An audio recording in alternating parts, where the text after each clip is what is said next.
Hope you're good. Hope you're good this morning. Is everybody okay this morning? Sibo and Connie, how are you? Good morning. I'm here. I'm just struggling to get my camera on, but I'm good. Thank you. Awesome. Hi, Sibo. How are you? Are you good this morning? I'm sure maybe it's the connection or she can't hear us.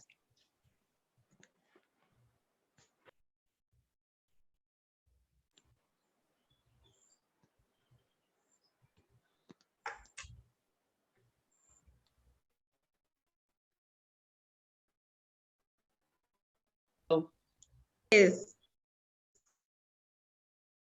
Hi.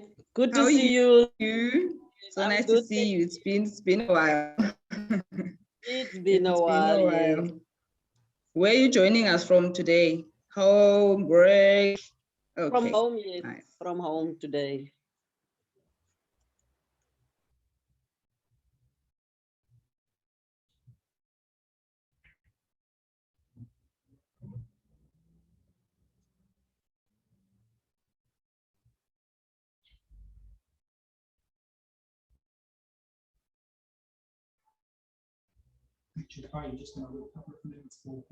Okay.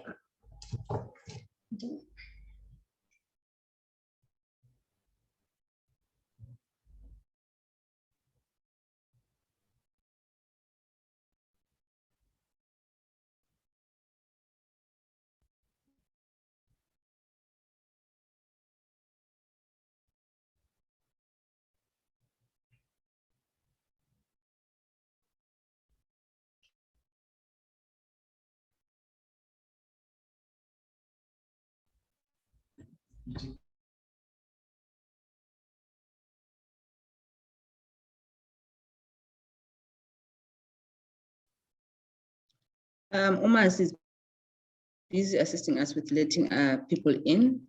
Can you just wait a few minutes until the quorum at least is a number of people, and then maybe we can start. Thank you. I hope Usibo can hear us. I see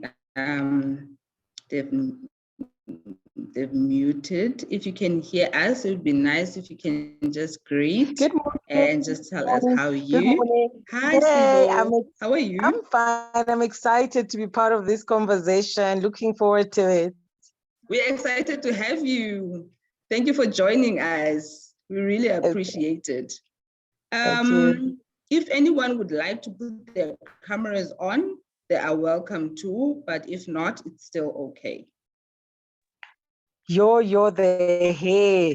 The hair. It's a weekend. It's a Saturday morning. No makeup, no hair.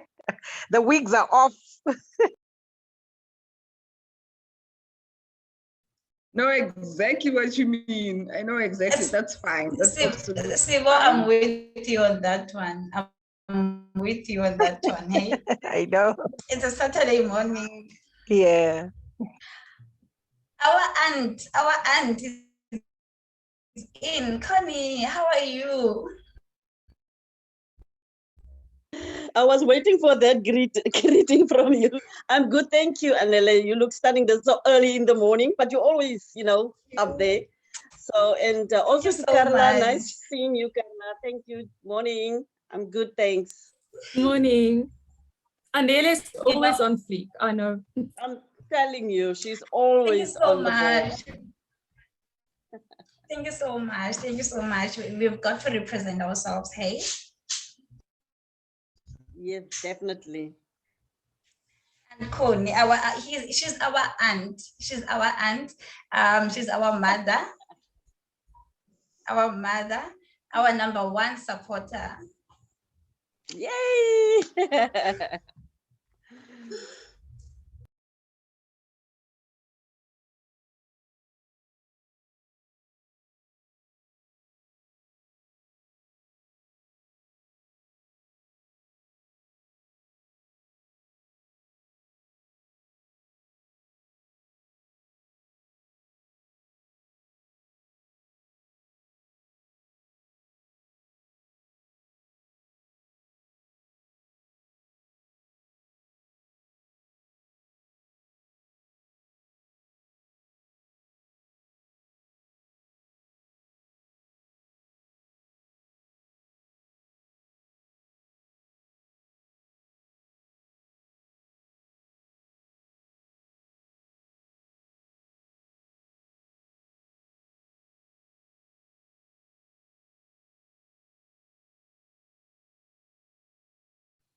Masi, any update? Are we getting any people in?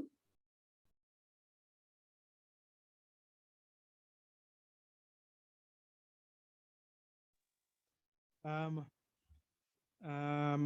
accepting as I see them.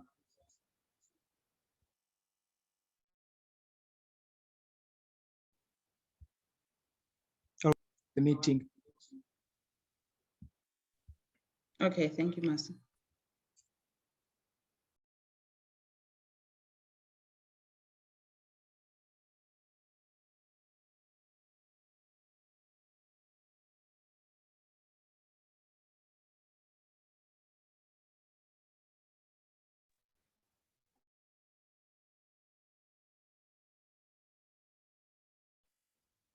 All right, and I'm so it's gonna be up in any second now. Okay, thank you. Thank you, Masi.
I think maybe let's give them 5 more minutes and see where we at by then, and then we'll start. They'll just get us along the way. Hi, Sibo. I see there's a Sibo Mateiwa. Is it the same? It is the same. I'm actually okay. just known as Sibom Tewa. I just put my full name there. But Yeah, I'm the first time I saw a full name. Now it's yeah, shortened. yeah. Yeah, I think let's just give it about 5 minutes or so, and then let's get on with our amazing day.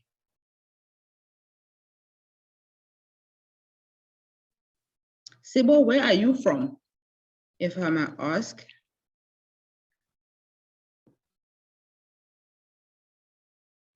I'm from Harare in Zimbabwe. Nice. Yeah. But I live in Harare, but I'm from Plumtree. Like, well, Bay Bridge border post. Okay, okay. Yeah, but I live in Harare. That's amazing. Okay, nice to have you. Have you been to Harare? No, I would love to. Come, would love to have you. I'm a person that Yeah. really loves to travel. So far I've been Really? around South Africa. So I was actually thinking of saving up for Zanzibar because I've seen a friend of mine. Wow, it's a went to Zanzibar. beautiful blue It's sea. Oh amazing. yeah, it's It's lovely. I've been to amazing. Zanzibar. I'm an extensive traveler, so I love Zanzibar. Dubai 2020. OMG. Um, Oh yeah, my God. I was there for 3 weeks. Mm-hmm. Yeah, and Tuesday I'm off to Bahamas. So yeah, Take me I love to with. travel. Take me with. Pack me in the bags. All right, I'm Pack getting a me in the big bags. suitcase. I can put you in there. I'll courier myself to you, then we can go together. Yeah, that's true. Okay, thank you so much, Sibo.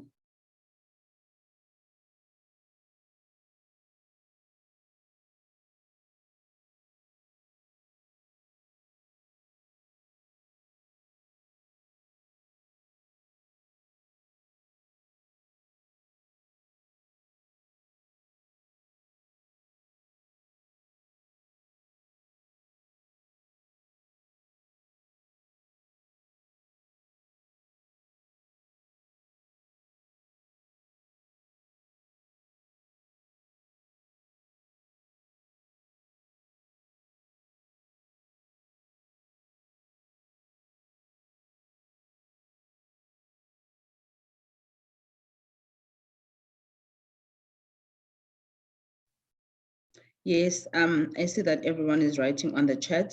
This will actually help us to keep track of who joined, where from, and have their contacts as well, so that we can have a comprehensive database of our people that will in the future keep on inviting.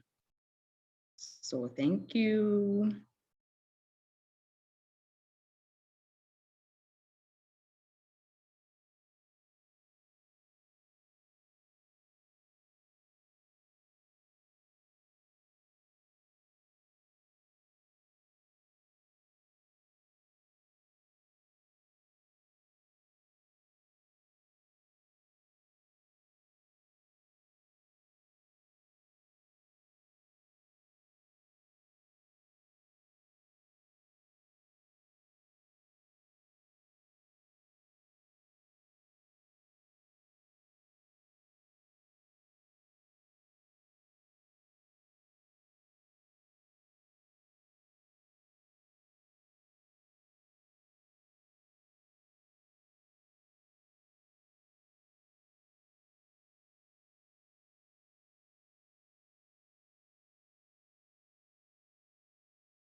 We'll probably start at 9:25. Hello, Naomi. Oh, she's still connecting. Naomi is still connecting.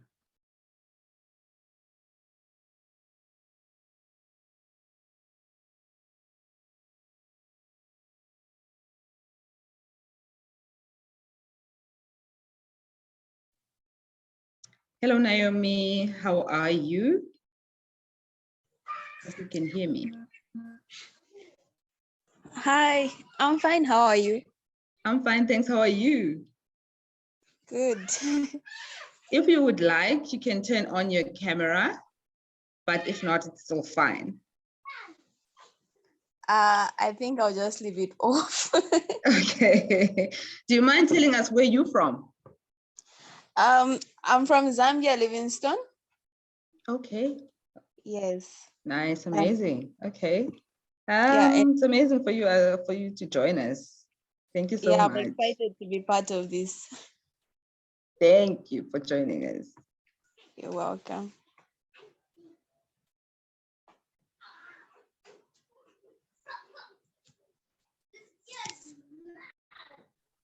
Slowly but surely, we're getting there.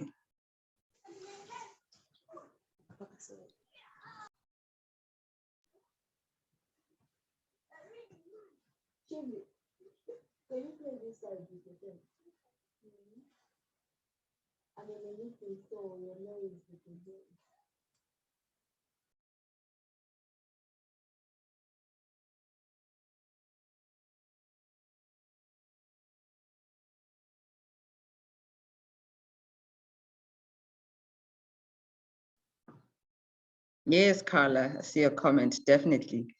It is, I'm actually having goosebumps. I'm sitting in this chair, I'm like, my stomach is turning with excitement. Like Africa has come together in one forum. It's like, if I could scream, I would scream. I'm so excited. This is amazing. This is amazing. You see how when women come together, we're dynamite. We're dynamite, I'm telling you. We are forced to be reckoned with. Like, yeah, I'm excited. I'm excited.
Hello, Bella. How are you, Bella?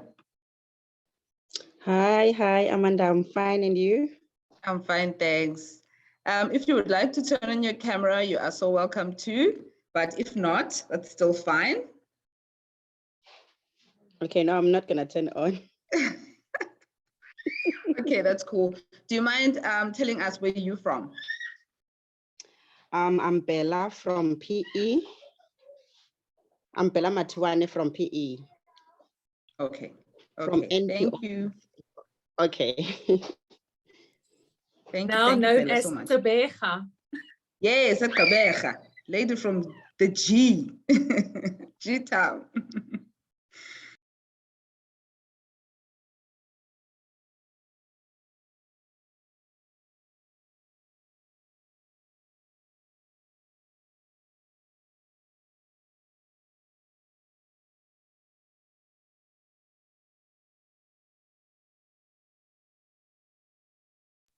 I think let's start. Everybody else will get us along the way. Let me take this opportunity to welcome everyone. Thank you for joining this webinar and making it possible for this event to happen, for leaving your things and sacrificing and putting this time aside. We appreciate it. And hopefully you will leave this forum taking something that will build you, something that will make you a better you, something that will make your organization a better organization to go forward and help our communities. I will also now do an introduction of what does WIBF mean? What is the exact meaning, what it stands for, what it's all about. WIBF is a NPO called Women in Business Foundation, which started to operate in 2019 as a non-registered organization. It was then later registered as a non-profitable company in 2021. WIBF is a platform striving to empower women and girls with leadership and entrepreneurial skills. It is to support women entrepreneurs to start and excel in the SMME by equipping them with the necessary knowledge, skills, career progression, business growth, and gaining inspiration for a better living. Our aim is to encourage self-independence, creating economic empowerment and impact. We intend to raise a generation of women who will contribute in the country's economy to create a change and a better world for the next generation. We are aiming to dominate in the sectors which women are told they do not belong. We believe in the power that women are holding, and we wish to see women using their inner power to build and become leaders.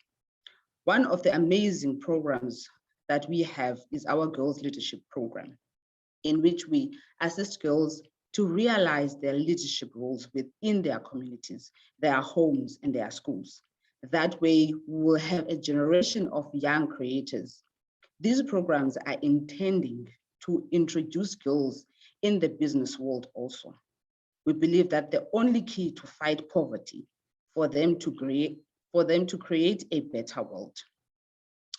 Vision of the WIBF. It is to raise a powerful generation of independent women and girls across the world.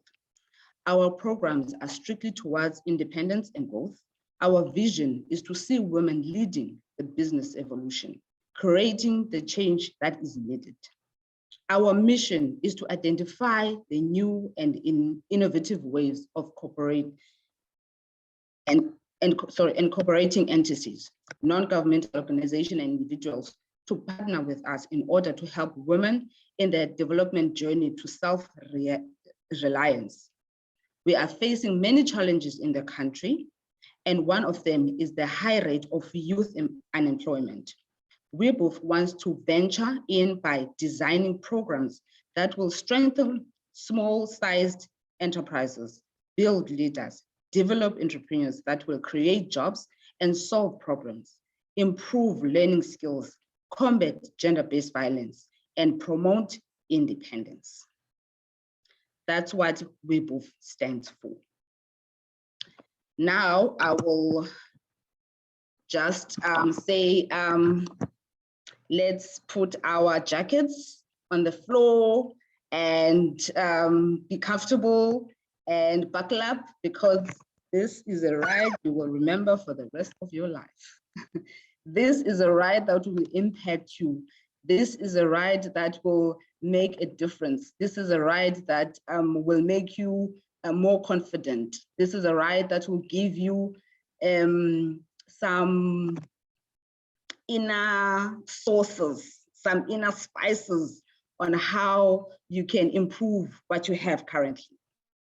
So let me introduce our speakers, the people that are going to be giving us the juice, the people that are going to be giving us the spices, the aromas that will be adding to our businesses for them to strive. Let me introduce our first speaker, Anele Hani. That's what she calls herself. She calls herself Anele Hani.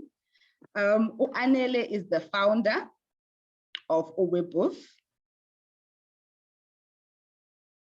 Anele is the founder of WIBF. She's a young, energetic, visionary person that I look up to. She's very young, but I really look up to Anele.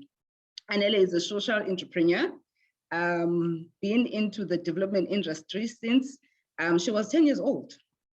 In 2016, she registered an art development program which focused on art skills developing. Then in 2019, she started a Women in Business Foundation, which empowered women to own their power and unite their collective strength to revolutionize the business landscape and rise into unimaginable potential while empowering others. She will be unpacking the important tools that one needs to start an organization. This little lady is a bomb. When you say dynamite comes in small packages, that is Anele for you. Our next speaker, Anele, we are listening. Wow, what a bomb. What a bomb, Amanda. Thank you so much. Thank you so much. Welcome, everyone. Welcome, everyone. Am I audible enough? Thank you. Perfect. Perfect. Nice to see everyone here. I see that it's a full house. Welcome, Naomi, Bella, Masbulele, Sibo, Connie, and also the rest, Ayanda. Thank you so much to my team for making sure that this becomes a success. I know we have been having sleepless days. We have been having other programs, but we are here. So, Anele, as Amanda said, I'm the founder of Women in Business Foundation. We started in 2019. So I will be helping you today in terms of how to start your business and also how to overcome the challenges that you may have in the journey. I've been through a lot of challenges, starting from 2016 when I started my organization, the NGO. This is an NPC. So when you want to start something, you need to make sure that the foundation is proper. You need to make sure that the foundation is wet, the ground is fertile for you to start, right?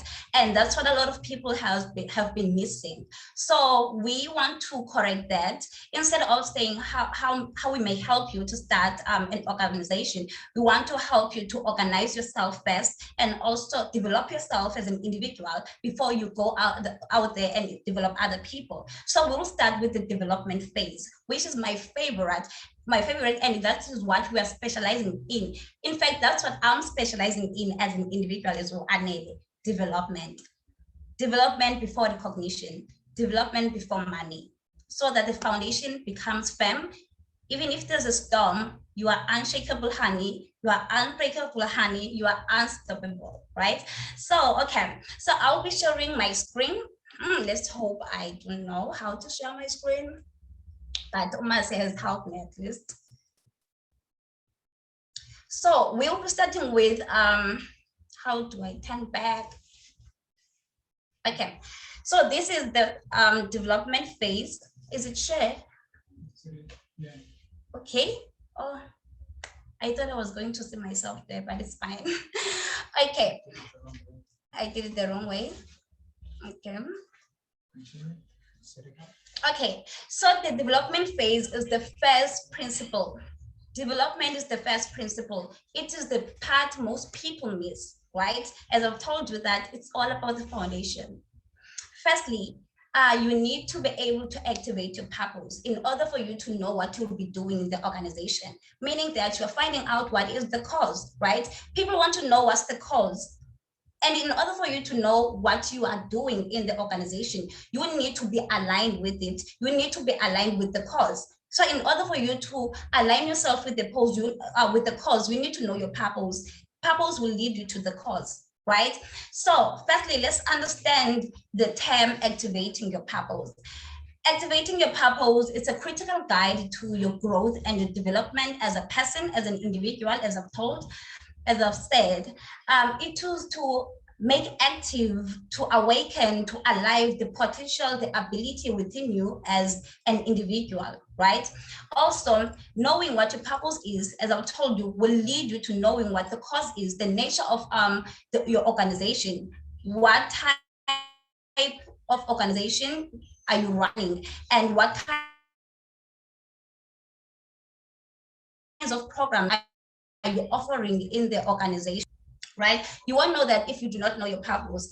I remember in 2016, before I started the art organization, I remember it was 6 a.m. I woke up, I went to the lounge and I started weeping, right? I cried. I asked God, why would you let me to go through these challenges? Why would you take my parents? Why would you? Because I was not staying at home. I was staying with someone that is not even my. I don't want to say I was homeless. I wasn't. I left home because not allowing me to grow. Right. I used to drink. I was at the environment I was in. It was toxic for me to make that change, to create that change in my life. So I had to leave. I went to stay with people that I only knew over the phone. Right. They gave me a place to stay. I woke up one day, 6 a.m., I cried. I said, God, I'm not even at home.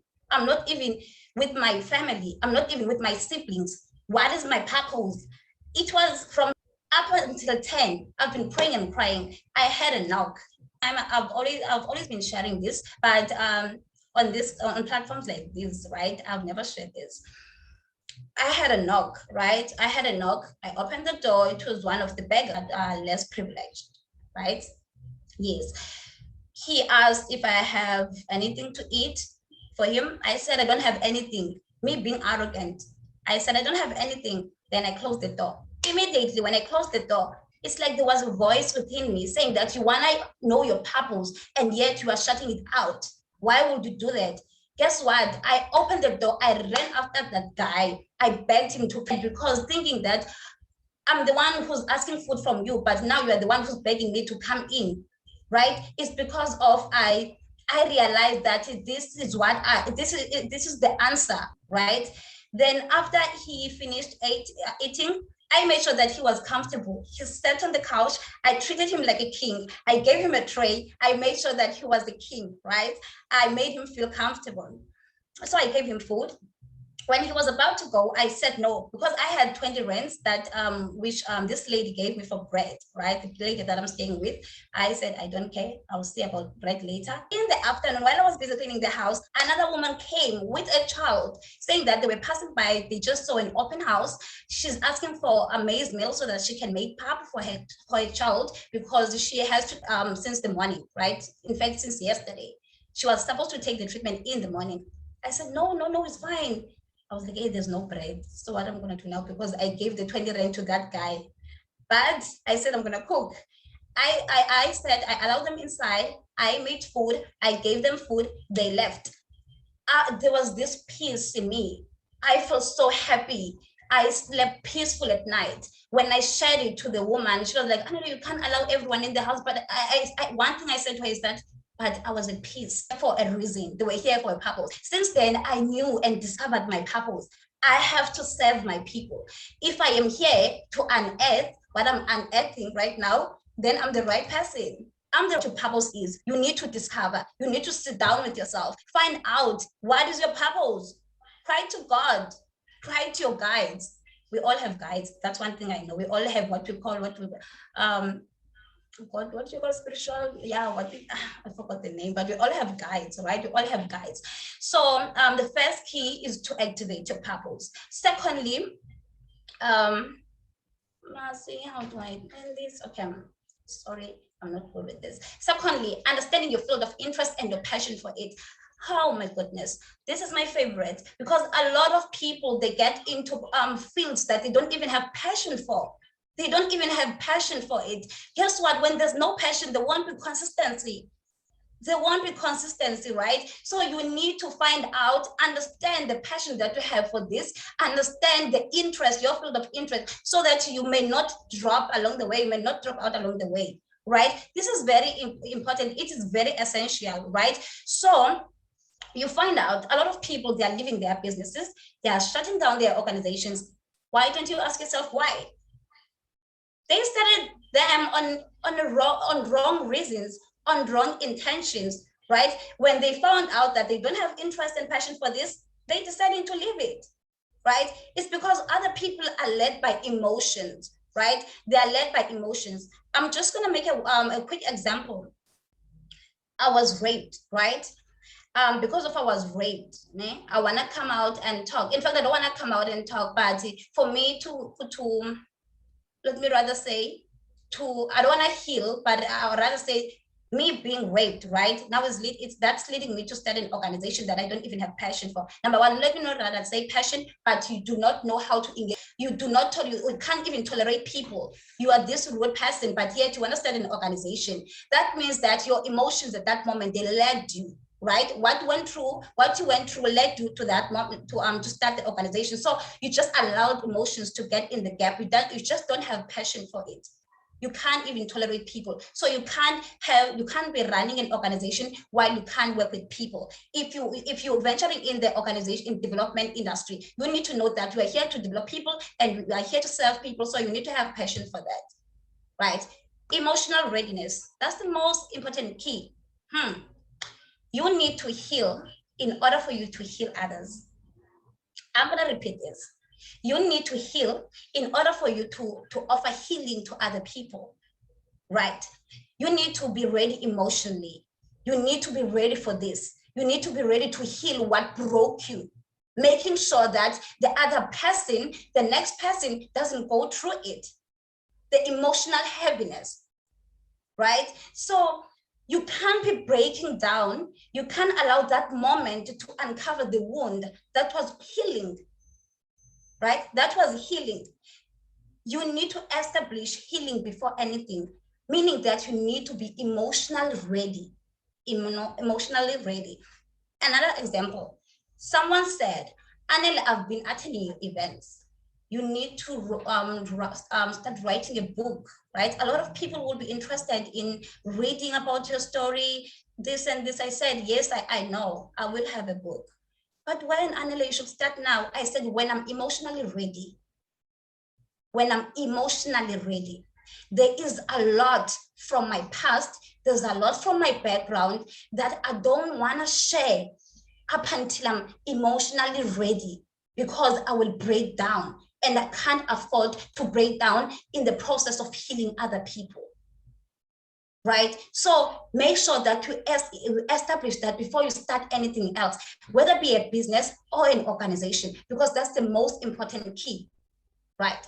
Experience more than qualification. This is very important to me. To me, it is experience more than qualification. In the development industry, we need more of the experience more than qualification. And a lot of people will be like, I can't start now because I'm not qualified. Honey, you have a story to tell. You can't tell us that you cannot start now. A lot of people are waiting for to hear your story in order for them to get inspiration and healing. Honey, do not. I'm not going to wait on you. Honey, start that. Begin, start it now, not tomorrow, not next year. Start it now. We're not going to wait for you to be qualified. We need your story. We need your story. The reason why we need a story is because of, I got to understand that life is not about us. We go through things, right? We go through challenges, situations, and come out strong at the end of the day, only because of we are supposed to fuel inspiration and strength to other people. They need to draw strength from our stories. They need to draw hope from our journey, right? So, honey, you're not going to tell me that you need to be qualified in order for you to start an organization. You need an experience. Go and visit other organizations that are solving the same problem that you want to solve, whether they be in Free State. Go online, volunteer, be part of their organization, so that you may get the experience in the field, get to test the field, get to feel the warmth of the field before you start venturing in that field, right? So that is why I'm saying experience matters more than qualification in the development industry, right? It's unlike the business world. It's unlike the business world. In this field, we need your experience. I started to volunteer since I was 10. That's why I'm saying that I started to be into development when I was 10. I was part of a Red Cross campaign. I helped. I was one of the kids, the orphans, right? Then I'm also an orphan, but no, I used to be an orphan. Let me rather put it that way. I used to be an orphan. I found love. I found God's love. So I'm not an orphan. So we used to go to Red Cross. They used to have this building. They will cook for us. They will give us blankets. They will give us clothes. I was like, nah, there's something that I have to do here. I started developing their art programs. I started grouping the kids, right, into groups. How many are interested into drama? How many are interested into music? How many are interested in this and this and this? And guess what? I was the leader. Everyone knew me there. I'm so talkative. Everyone knew me, right? Everyone knew me. The peer educators, they were so, we were working so nice, right? They were so engaging. A lot of them, they are still saying that, Anil, you have grown, but we know you since you were young. We knew where this was going, right? I've always had the passion of serving. I've always had the passion of serving and developing people, right? I want to see you using the potential, the ability within you to make a way to survive, right? It should create a way for you, right? So experience matters more than qualification in the industry of development. We're going to the other bullet, which is structuring your vision.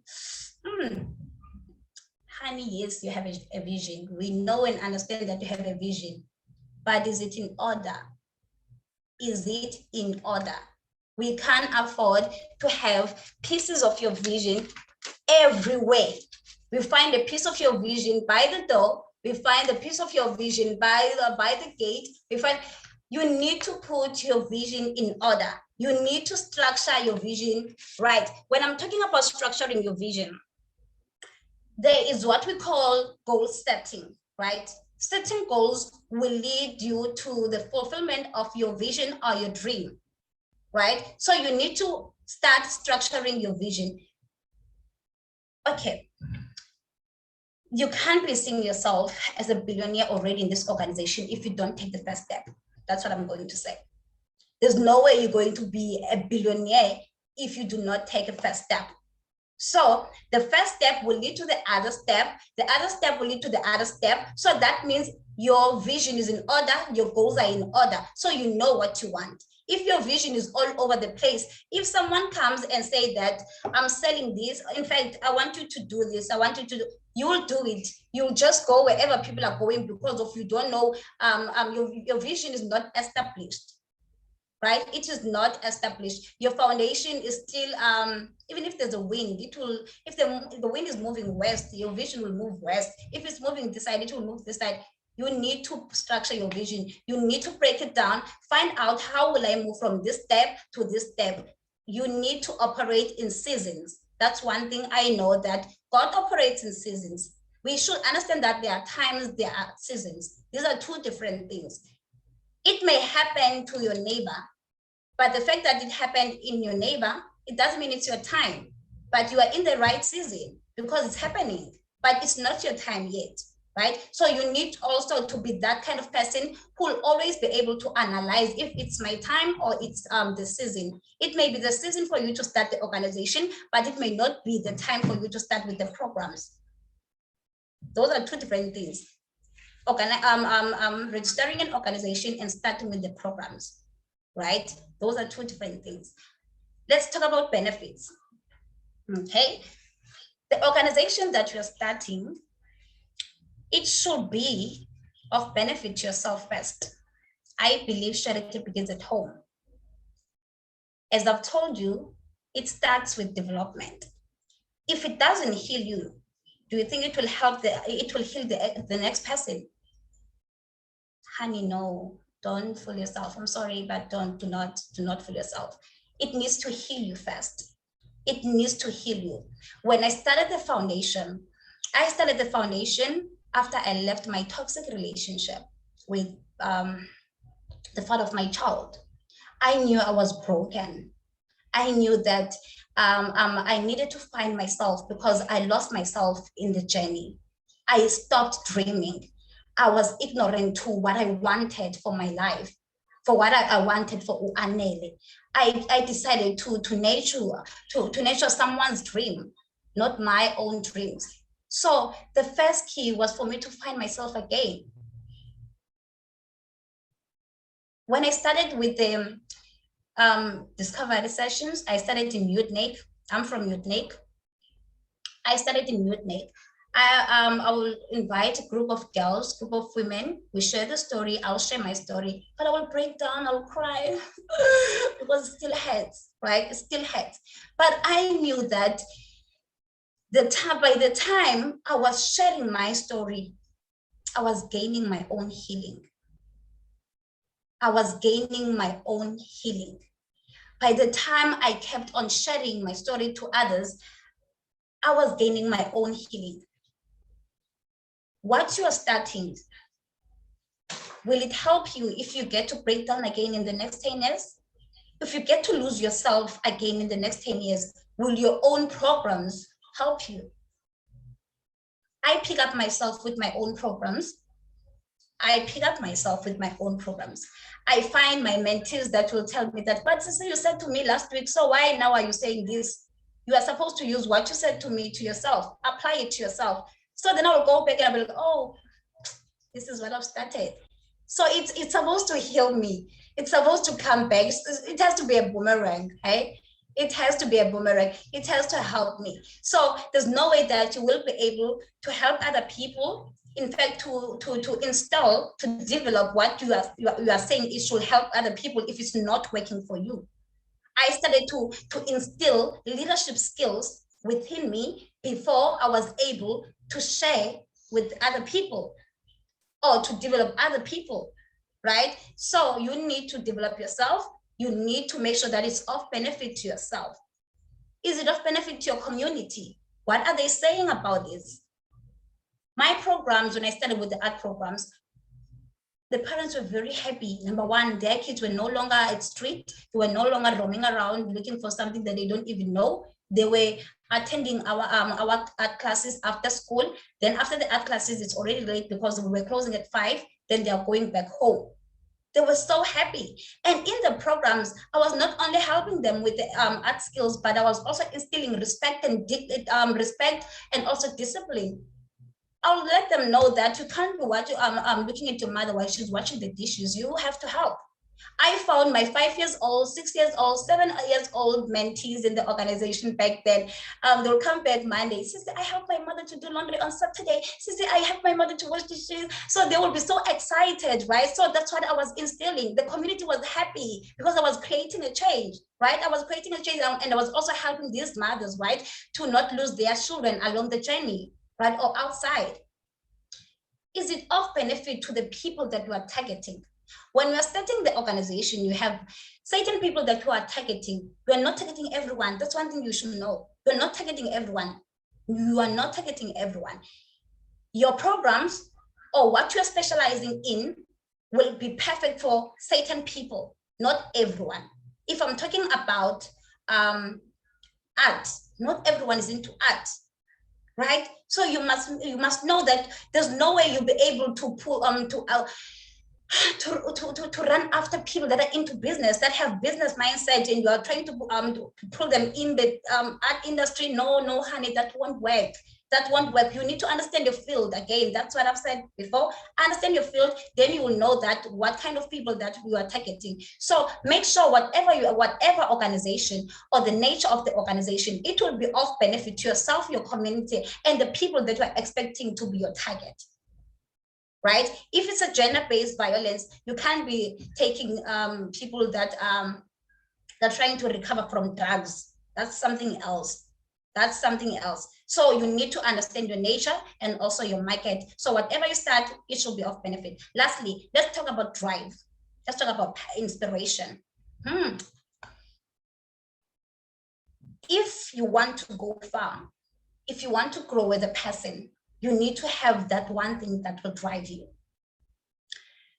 I used to say that, okay, if Ukala will come to me and say, Anele, you are going far, right? You are going far and God is with you. Never forget that. Trust me, to me, that's something. I will move with those words. I will move. Even if I'm breaking down, even if I'm not okay, I will think of colors. I will find a way. I will not allow myself to break down. I'll just go back to my wardrobe, and I'll go back and find inspiration. Then I'll find colors, words, then I'll move with them. They will drive me. I'll make sure that they drive me. In the development industry, you can't afford to break down, right? You cannot afford, yes, break down so that you can find yourself. But honey, if you break down and don't bounce back, what about other people that were part of this? What about other people that were looking at you? So, honey, you need an inspiration. Each and every day, you need to find that one thing that will drive you so that you may be consistent, right? You need to be empowered in order for you to empower other people. You don't need a drive that will fuel your consistency. It will fuel your consistency. What inspires you? So before you start anything else, find the development phase. That's my favorite part, favorite development, right? So we move to starting phase. Okay, setting up your organization's board. You need to know what kind of people you will be, the kind of people that you want. For both my organizations, this is so sad, right? When I started the art organization, the people were like, we're with you, we have the same passion. Guess what? People, they left. I continued on my own. When I started the foundation, the people were like this, we want to do this. Then I remember when I went to Midrand, someone sent me a VN and said, Anele, they are plotting against you. They want to kick you out of their organization, right? They want to change the entire vision. They want to make it this instead of this. So they want to kick you out. You know, that's what I was lacking. I was lacking this kind of knowledge, organization structure before registering the business. Then I found myself these people out. But I call a lot of process. I need to have anything to do with them. I know.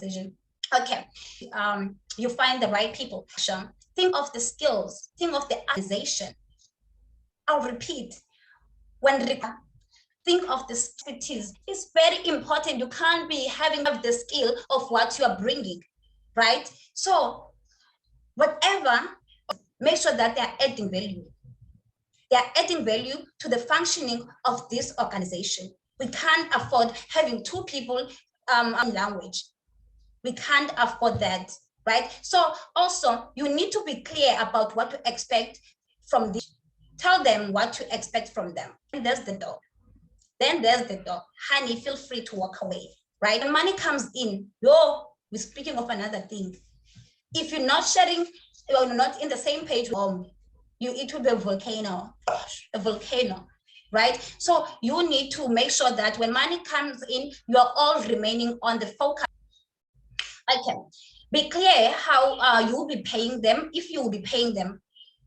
These are two approaches. If you will be paying them, be clear how much are you paying them per sitting, right? If you are not going to pay them, tell them, be honest about your financial, clear that I won't be paying you, so that they may know that when they are becoming part, right, of this organization, it's because of they're doing it out of their passion. They are contributing, right? They are contributing. So also remember, before we do, and we'll continue, you need 3 directors if you're going to register via CIPC, right? You need to have 3 directors if you're going to register via CIPC, a non-profit company, and you need 4 to 7 for an NPO, right? For an NPO via DSD, Department of Social Development. The most important roles for an organization will be the chairperson, the vice chairperson, the treasurer, and the secretary. Those 4 are very essential, right? They are very essential. They are the important roles that that makes the organization. So as I've told you, don't forget to be transparent, so that they may know that I'm just doing this to give back, right? I'm just doing this to be to give back, but don't forget to be clear, so that when that 3 million comes in, the person of color will be like, oh, I want my share, or I want this much, because I've been a treasurer, I've been a vice president. Be clear, honey, so that they may know that they are sitting as a board member because they are giving back. It was never guaranteed that they will be paid, but you know what you call it, we can always adjust, we can always change, right? You are allowed to change. The second step will be registering your business now. Oh, sorry. I also have a business, so most of the time I'm always talking about business, right? Registering your non-profit, right, with social development and also CIPC, right? It takes 4 weeks online for you to get your certificate via social development. If you go to the branch, I don't want to lie, if you go to the branch, it will take time. It will take time. It may even take months or even years for you to get your certificate. I have the experience on that side. Then via CIPC, let me rather be honest, it can even take you 20 minutes, just 20 minutes for you to get your CK documents, right? It won't even take you a day, just 20 minutes, 10 minutes if you are fast, right? Then the third one would be compliance. What kind of documents, which documents that makes you compliant as an organization? Your certificate.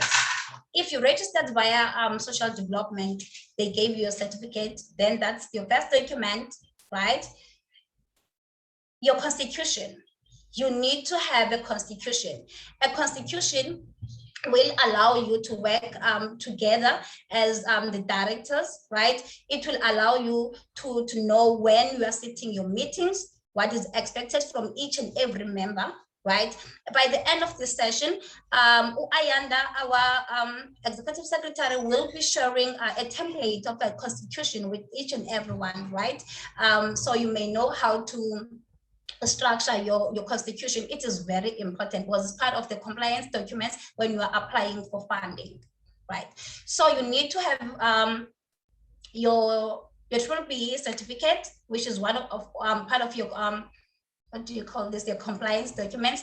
Okay, via social development, right? I'm not sure, but CIPC, they do allow you to have, in fact, they do create a BBE certificate. I do that also for my clients. You need a tax clearance, you need a PBO, and also a bank account. Let's talk about PBO, which is what I wanted to instill. I think people, they do know about the ones I've mentioned, but the PBO, the public benefit, yeah, you need to be a public benefit organization. People, they need to benefit. In fact, as a donor, as a sponsor, I need to know that I'm going to get my money back.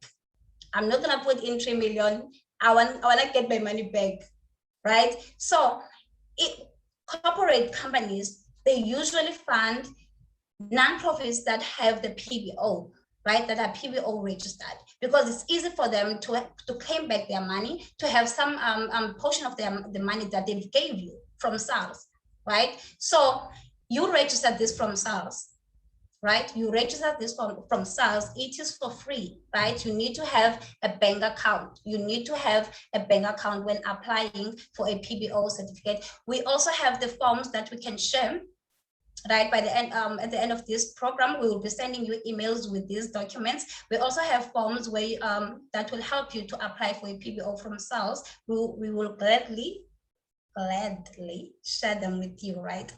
Let me be fast. Okay, building your personal brand.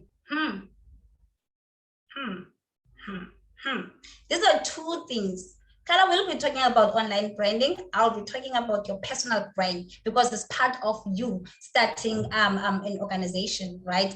Or trying to expose your organization.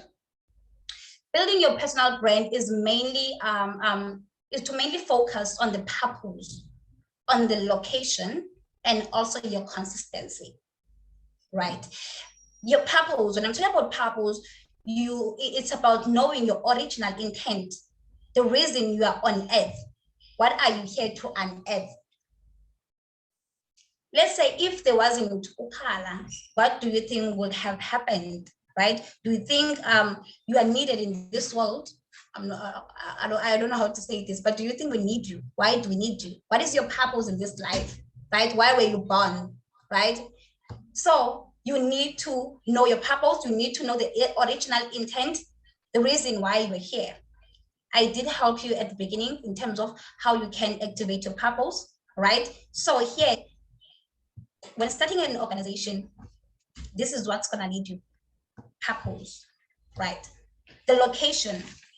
Also part of purpose, you need to know what problems are you trying to solve with your existence. As I've told you, if you were not here, are we going to suffer? Like, were we going to suffer if you were not born? Right? Now that you are born, okay, we see that you are born, but with your existence, what are you here to solve? What are you here to solve? As Anele. Okay, we understand that as Anele, but Anele, okay, honey, why are you here? Why are you here? So you need to know what problem you are here to solve with your existence. As I've told you, I don't allow people to belittle or beneath or try to say otherwise about myself. I'm a leader, honey. I'm here to live and serve people. I'm here to serve people. I'm here to lead people. If you are saying otherwise, that's your problem. I'm here to lead people. If you are asking why I'm here to lead you. I will also be led, don't worry, but I'm here to lead you, right? So let's talk about location. Let's talk about the location. I can talk. You need to choose where you plant yourself. Goes back to the story. I left home because I knew that the environment was toxic for me, right? I couldn't grow. I wasn't going to be able to grow in that environment. So I needed to change the environment so that I can plant myself in that environment, because location will lead you to your success, just like association, right? Location will lead you to your success, just like association. Sometimes you are not the problem, but the problem is the environment that you are in, the environment that you have planted yourself in. So in this journey of building your personal brand, be careful where you are placing yourself, be careful where you are planting yourself, be careful of who are you working with.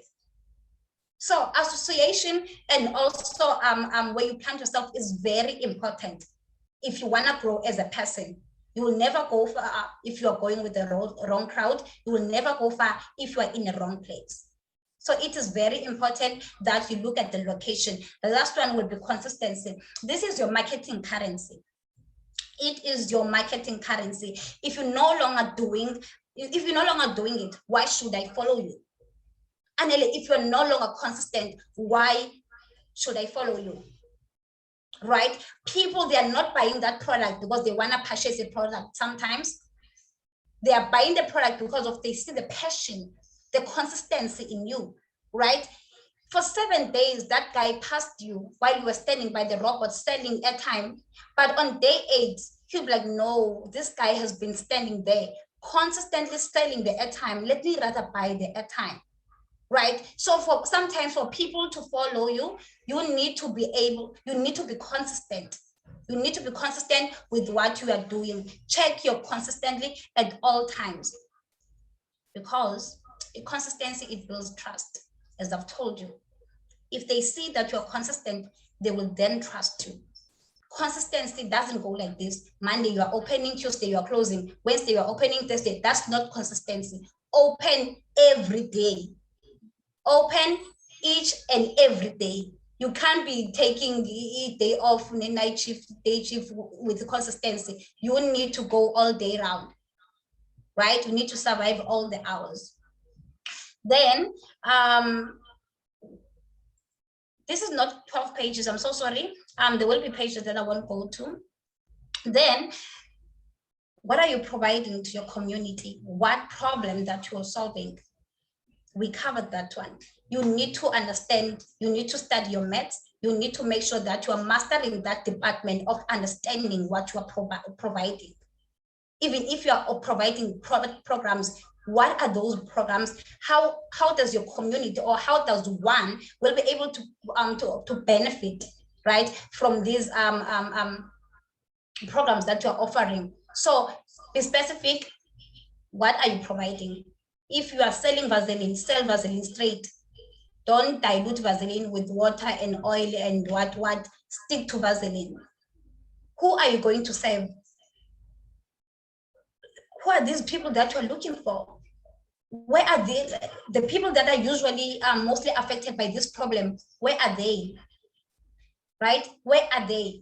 So knowing where they are, you will know who is it.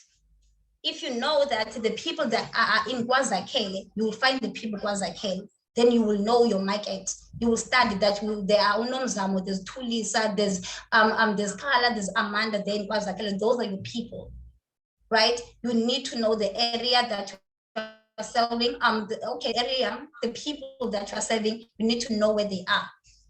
How are you going to find them? It's very important. It's very important, this one. Sorry. I was going to talk about something else. Development and business, they are two different things. We have what you call feasibility studies, right? You need to be able to study the location where your market is, right? You need to have a strategy that you're going to use in order to identify your market, right? As much as we are saying that they are in KwaZakele, they're in Durban, they're in Cape Town, right? But how are you going to find them? Reach to the target market. They may all be there, but it may be 100%, and yours maybe it's 70%. How are you going to find that 70%? You need to develop a strategy. Don't just start an organization and say that, I know everyone will come. Not everyone will come. You are in the wrong location, so not everyone will come. The people that are in that location, they are not interested. In fact, they are not even the people that you need. They don't even need your help. You are not the program that they wanted. You are not this organization that they wanted. So you need to go where you in fact, you will receive people that are hungry for you. Right? You receive people that are there waiting for you. When you are studying something, it is because of you are answering a call. It is because of you are trying to fill a gap, right? Because there's an open gap, you're trying to fill it. If there's no shop, you know that there's no shop. It's an opportunity for you to start that shop because there's no shop, right? So you need to strategize in terms of how are you going to find the people and how much money that you will need when you're studying these programs. I remember when I went to my mentor, he's now my mentor. That time I wanted him to be my sponsor. I remember going to his office in 2017. I was shaking. He asked, so how can I help you? I said, I need money. Money for what? To run the organization. Money to run the organization. What are you doing in the organization? No, we are doing many things. You see, we are doing this. See, this is what we're doing. Then this is what I'm doing. I was not specific. When you are going somewhere, if you are studying something, you need to plan very carefully. If you'll be offering programs, how much money will you need? What resources will you need? Will you need to run that specific program? You can't be bringing 10 programs in the entire organization and say that, I want funding for what? I have this program, but next week I'll be having another one. I know what, don't help me with that one, help me with that one. Be specific, right? as I've told you, you need to be able to structure your vision. You need to be able to structure your programs. You need to be able to sit down with yourself, find out what are you offering and how much per program, right? What do you need in the organization in order for you to start? I need stationery, I need the equipment, I need the venue, I need this, I need water, I need electricity. How much will that cost? How much will that cost? So you need to know by the time you're going out, by the time you're asking for funding, by the time you're looking for donors, you need to know how much you're looking for and what's the money for. What's the money for? Because 10 cents, just a little cent, it counts to them. It counts, right? That's a lot. That's a lot to them. What are your programs? Okay, I think we covered this, right? We covered this. How are you going to generate revenue? How much? How can you make more? What else can you provide? This is very important, guys. I understand that you are a non-profit, right? The first question they asked me from social development, how are you going to buy stationery? How are you going to make money in this organization? Yes, you are here to register. You're a non-profit. Yes, we understand that we have to help you, but answer this question. How are you going to survive in this non-profit? There have to be programs that at least that will bring you something. If you are saying that they have to pay for their membership in terms of attending their art skills, then at least that's a revenue. That's a revenue. You can't say that, no, everything is free. How are you going to survive? We'll see. We'll survive by prayer, by God's grace. Honey, hey, you need to work for God's grace. Hey, you need to work for God's grace. So you can't be saying God, because sometimes God will be like, I'm looking at you. You need to find your plan. You need to find a way, right? So find out, how are you going to generate revenue? I think I'm going to cover that in the next page, because there is, in terms of how are you going to sustain this organization, right? Because you have to sustain the organization money-wise. Then, okay, applying for funding, what kinds of documents that you need? You will need your organization's profile, each director's copy of ID that are certified, constitution, tax clearance, BBB certificate, CSD, and your bank confirmation letter. Make sure that you have all of these documents. Create a folder, right? Create a folder so that every time you want to apply for funding, you don't just in fact, you don't go all over the place calling Ayanda, calling Amanda, calling Marcy, calling the, I need your copy of ID certified. I don't know. Have all your documents in place, have it under one folder, and make sure that you're having copy of IDs that are not certified, so that when you need the funding in September, and they gave you the documents last year, you will be able to go and certify the copy of your ID. You need to have to work with someone inside, at least someone who will trust you, someone who knows the organization, so that it becomes easy for them to help you in terms of certification, right? So these are the kinds of documents that you need when you're applying for funding. The last part. I remember, okay, let me not share this. Grow by building a relationship with the right people. Yeah, Kala is smiling. Kala is smiling. Yes, she's smiling. Okay. Networking is your essential key. People that know me will let you know that she can network. Like I network all my, I will even sell my last breath for that one. I network. I network in the taxi. I network wherever, whoever I meet. They have to know what I'm doing. They have to know what I'm doing. If I'm hosting an event, I talk about the event. They have to know that there's an event. Honey, you need to network. In these times that we are like in these days, networking is the tool. It is the tool. Participate in business workshops, participate in business sessions, RSVP yourself. Okay, it's in PE, RSVP yourself, go there, honey, wear in your heels, put in your dress, put in your bag, go there, honey, talk about your business, sell your business. I started selling my organization, the art organization, way before I started registering it. I remember I remember Trolley, right? Trolley, the time he was the mayor, he was asking, who's this child? They were asking, which one? This slender one, this slender one. Every program I'm in, she's always there.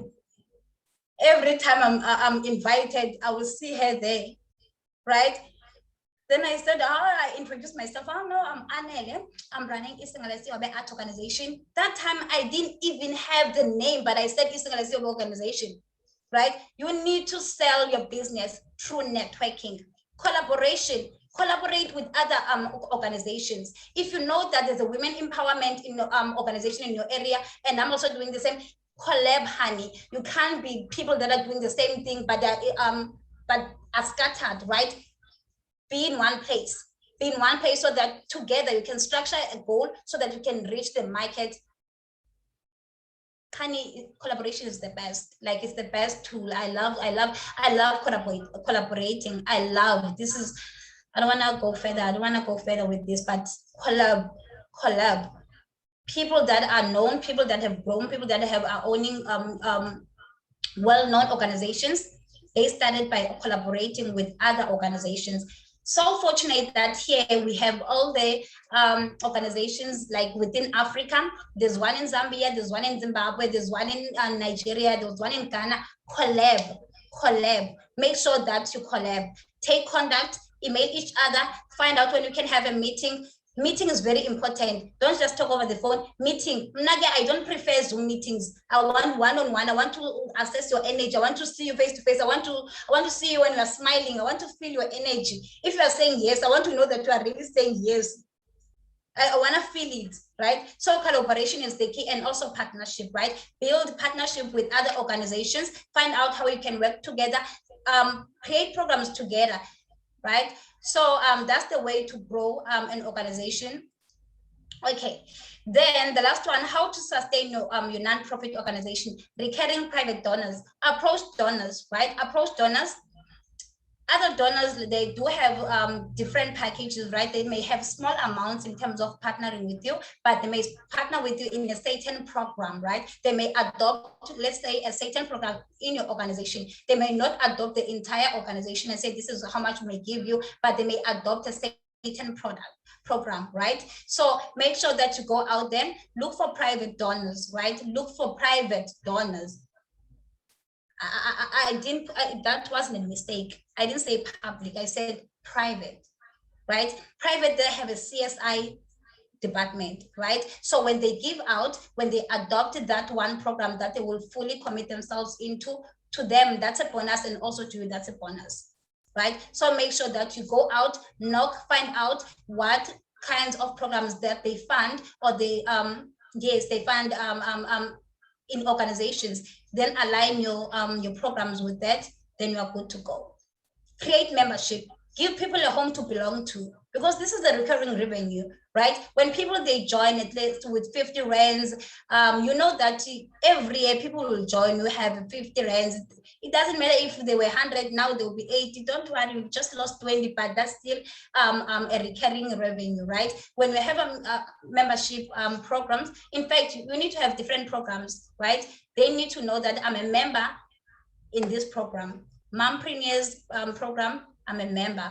This program, I'm a member, right? So also create membership as in terms of making money in the organization. Sell products, t-shirt, cups, calendars, or diaries, right? Sell in terms of growing the revenue. As I've told you, you need data, you need money to go wherever, you need stationery. So make sure that you're finding ways to make money in the organization. Create fundraising events. Apply for government grants. Grant is not a loan, it is a grant, right? So make sure that you do check for those opportunities. By the end of this program, we'll be sharing also like a list of few funders that support organizations, non-profit organizations. So we'll also be helping you with that. It's not many funders, but I'm sure you'll make your way around them. Then the last one, okay, you need a business plan. You do need a business plan. Business plan is your roadmap. It is your roadmap. There's no way that you'll go far without the roadmap. So you need to know where you're going and how you're going there. It has to be jotted down. You need to have your list of programs, what programs you are offering, how long do they take, how much do they cost, How will people will benefit from them? So make sure that you have an action plan. Create a social media page, engage there, have a logo, create your memes on flyer, make yourself relevant, right? Also, your statement, okay, your mission and vision. Talk about them, honey. If you ask what I'm doing, I'll always include the mission and vision. No, I'm running Women in Business Foundation. You see, our vision is, our mission is, this is I'm always, even if you didn't ask me, I will include it because I want you to get the clear picture, right? The broad picture. So this is what do we call this? This was me unpacking all of this, right? These are the keys that will help you. As I've told you, that the first one, it's a very important one. It's what I'm in love with. I fall in love with development each and every day. But one thing before I leave, right? There are days you will lose strength. There are days you will you will run out of passion. There are days you will feel like you wanna shut down, you wanna leave everything. But honey, guess what? The fact that you're feeling that way, you are going somewhere. You have invested, then don't give up. Continue investing. Consistency. Even if you have headache and you decided not to open, go and open. Go and open. Buy yourself some grandpa or panado. You will heal from there. Just do not afford to not being consistent. So, honey, from me to you, thank you.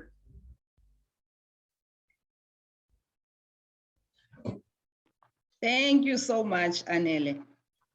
That was so powerful, was so informative. I learned a few things that I didn't know myself. From your presentation, I wrote some few pointers that were talking to me. The first one of activating your purpose. That's very important. I remember before joining the organization, I always had the same prayer as you, Anele, that God, you can't be that I have to wake up, wash, go to work, and then come back, cook, wash the dishes and sleep, and then wake up and do the same thing again. Years are going past, I'm doing the same thing. There is no way that I could be brought on this earth to do the same thing. There's never, it can't be. So I think that's when I went out and discovered that I'm a person that loves, have the passion of giving back. I would give you what I'm wearing. It's fine. I'll figure out what I'm going to get after that. So I started small, like Anele, giving back to the homeless, giving back to the needy. So it's very important to understand your purpose and fuel that purpose and try and understand what is it that you're trying to solve within the purpose that you have. And then the emotional readiness. As Anele was saying, sometimes we're not emotionally ready, but we venture into something and then it doesn't get to be successful because we haven't emotionally healed ourselves. We're not emotionally ready to be able to give back, to be able to support other people. So emotional readiness is very important so that you can support the other person fully. You can give the other person your full potential and so that they can reach their capacity. Another thing was you cannot wait, you cannot wait to start. You need to take your experience because there are people who are out there who are wanting to learn from what you have went through. So if you're like, no, it's not the time. It's never going to be the time. The time is now. The time is now. You have to start now because your experience is going to be helping someone else. And the fourth one was to look for inspiration. We as women, we need to learn and unlearn some things that we've been doing along the way. We need to be each other's inspiration. We need to be each other's rooters. We need to be each other's cheerleaders. We need to hold hands. We need to collaborate because I always believe that as women, our power is enormous. But we just need the focus of understanding that Anele is not here to dim my light. Anele is here to walk with me and support me in the vision that I have. The last one Anele said that also stick to me is that as a person that wants to make change, you need to show up. You need to be seen. You need to make people not forget you. They must remember Amanda, wherever you at. There was that girl, what's her name? Anele, that girl, that tiny one, that one that speaks. People must not forget you. People must know what you stand for. People must know what you are about. People, like she's saying, they must know your vision. They must know your mission. They must know what you are about. Make people don't forget you. When you show up, you must leave a stamp that will not be removed by anyone. Okay, let me introduce our next speaker, the gorgeous, so nice, Carla.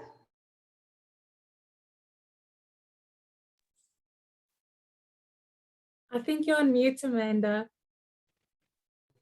Sorry about that. I think it's my hands, they're moving everywhere.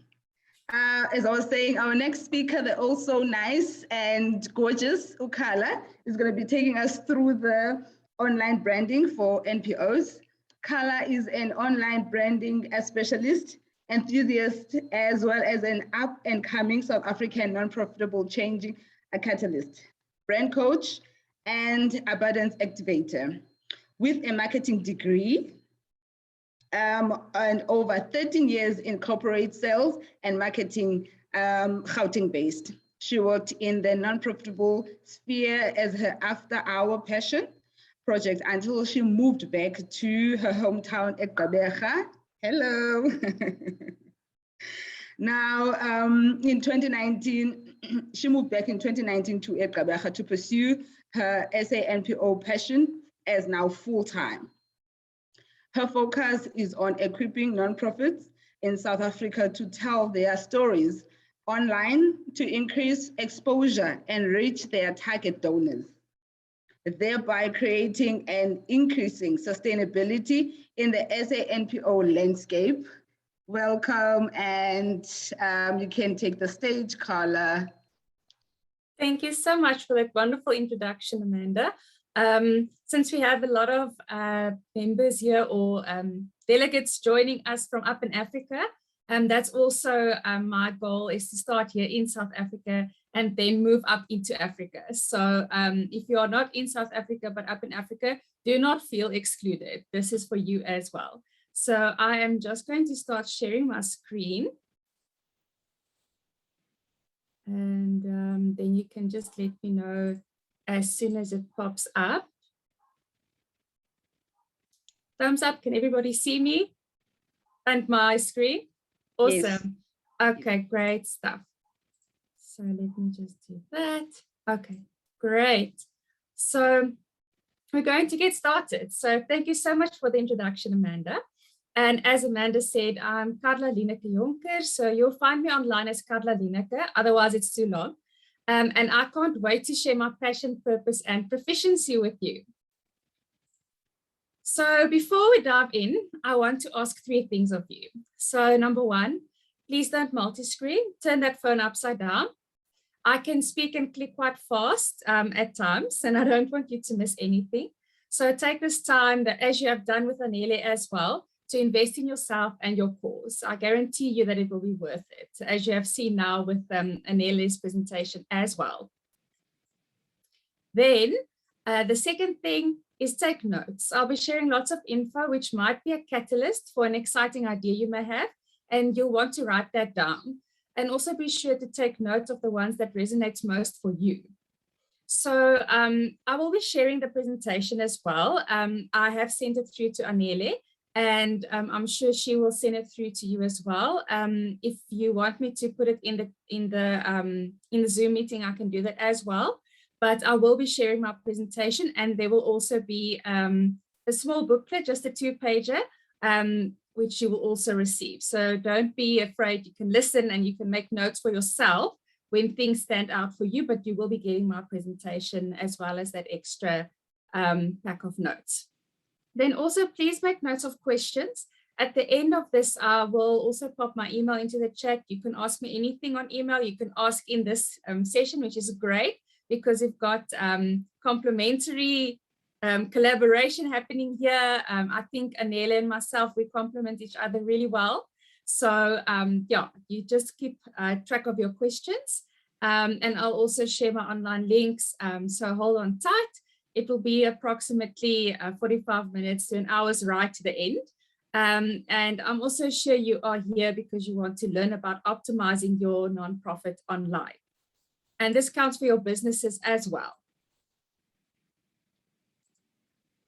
Okay, so why should SA or even African NPOs optimize for online? So I'm super passionate about supporting forward-thinking NPOs rather than NPOs that are stuck in the past and determined to use the same outdated methods and processes, and then choosing to spend money with no actual return, especially when they're not investing where they can actually save money. So what I'm on about, one example, by upskilling existing staff, thereby effectively bypassing big agencies or consultants with monthly or even sporadically, like now and then fees, I can see you all clearly know that there's something missing or something more since you've shown up today. So I'm going to fill this presentation with as much value, ideas, and real tangible examples as possible. So you can see a new horizon of possibilities and make use of them effectively and efficiently as soon as you get off the session with me. There's a sea of possibilities that we can explore together. So give yourself a pat on the back or even a round of applause for taking this first step. And Anele has really set me up to be able to take you guys through this next step of once you have developed and you've gotten your organization going. This can also be very good for you when you're planning your organization, that you also keep these things at the back of your mind, because I know how important it is to have the legislation in place, the compliance. You need to know where you are, where you're going. Everything that Anele said, I really resonated with. So I'm going to on to the next slide. So why are you here today? So I just want to add a few scenarios so you can think of where you and your NPO are, and then where you are going or where you want to be. So just bear with me for this. So I've got, I think, about 4 of them. So number 1, you're not sure where to start with your online presence. So maybe you're starting an NPO or NPC, or you have a current one that's primarily offline. You know that online visibility is no longer optional if you want to grow and be sustainable, but you just don't know how to get going, and also how to get going or how to get it going right. Then number 2, this is for you if you may think that you have a fairly okay online presence and have done some posts here and there, maybe getting a few likes and comments now and again, consistency, like Anele said, but you are just not seeing the alignment, engagement, and growth that you expected or that you need. Essentially, it feels like your posts are just disappearing into a black hole and not being of any worth to you, except stealing your time. And we don't want that.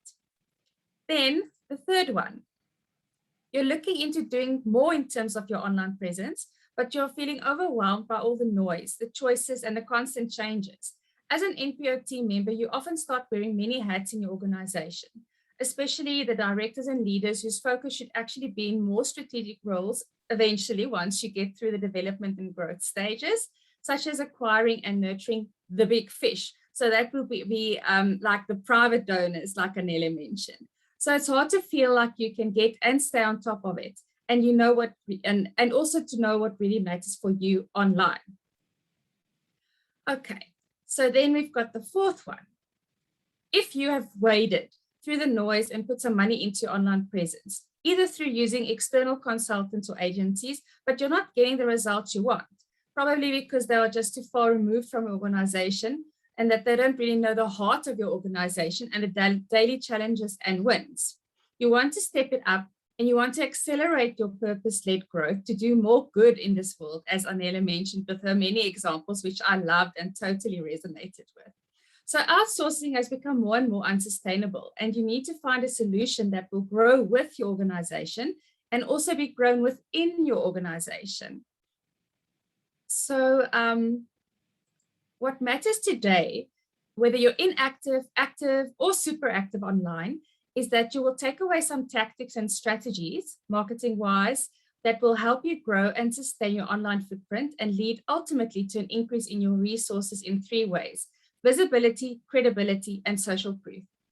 Whether your needs are financial, human, like volunteers, or specific items you are in desperate need of, like donations in kind, for example, I want to put you in the right position to achieve these with your online presence, which plays a huge part in whether you make it through this Corona season, because we're not out of it right already. So it's going to be a while still, I think.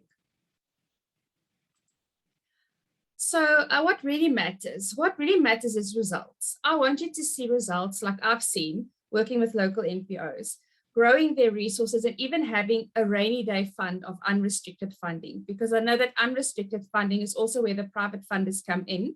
And that's money that you can use, funding that you can use to build your organization, to run your organization, because a lot of times with Department of Social Development, they will give you money or funding for specific programs, as Anele mentioned, but you actually need funding to be able to run the show, like Anele also mentioned.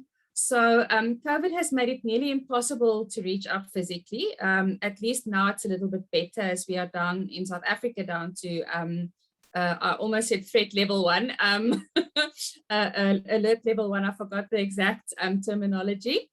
But in most cases, it also impacted the way NPOs deliver their services to their beneficiaries or participants. I know some of the nonprofits prefer to call them beneficiaries, and then some of the local ones that I've worked with call them participants. So it depends on what you're actually, who you are serving, like Anela also mentioned, your demographic. And I mean, that can be anything from, it can be people, animals, you know, whatever your nonprofit, where your heart is. So, and even for the ones who cannot speak for themselves.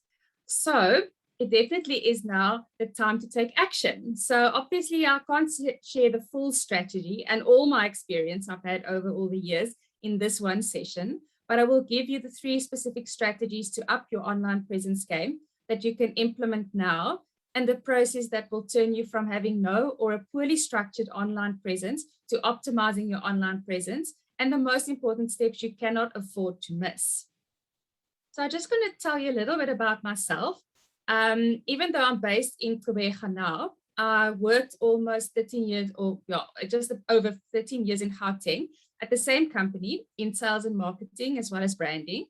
And I actually started out in Gqeberha, or then it was still Port Elizabeth, with a national diploma in interior design.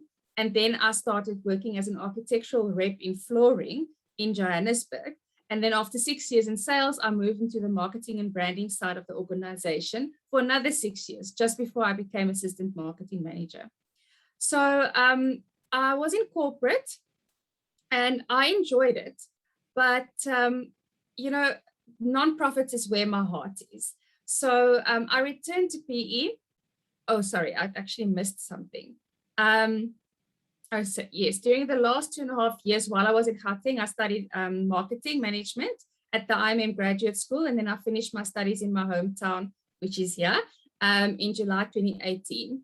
And then when I returned to Gqeberha for family reasons, and also a national marketing manager position, which was a total flop due to misaligned values. That's also a throwback to Anele's presentation. You have to have the right values in your organization.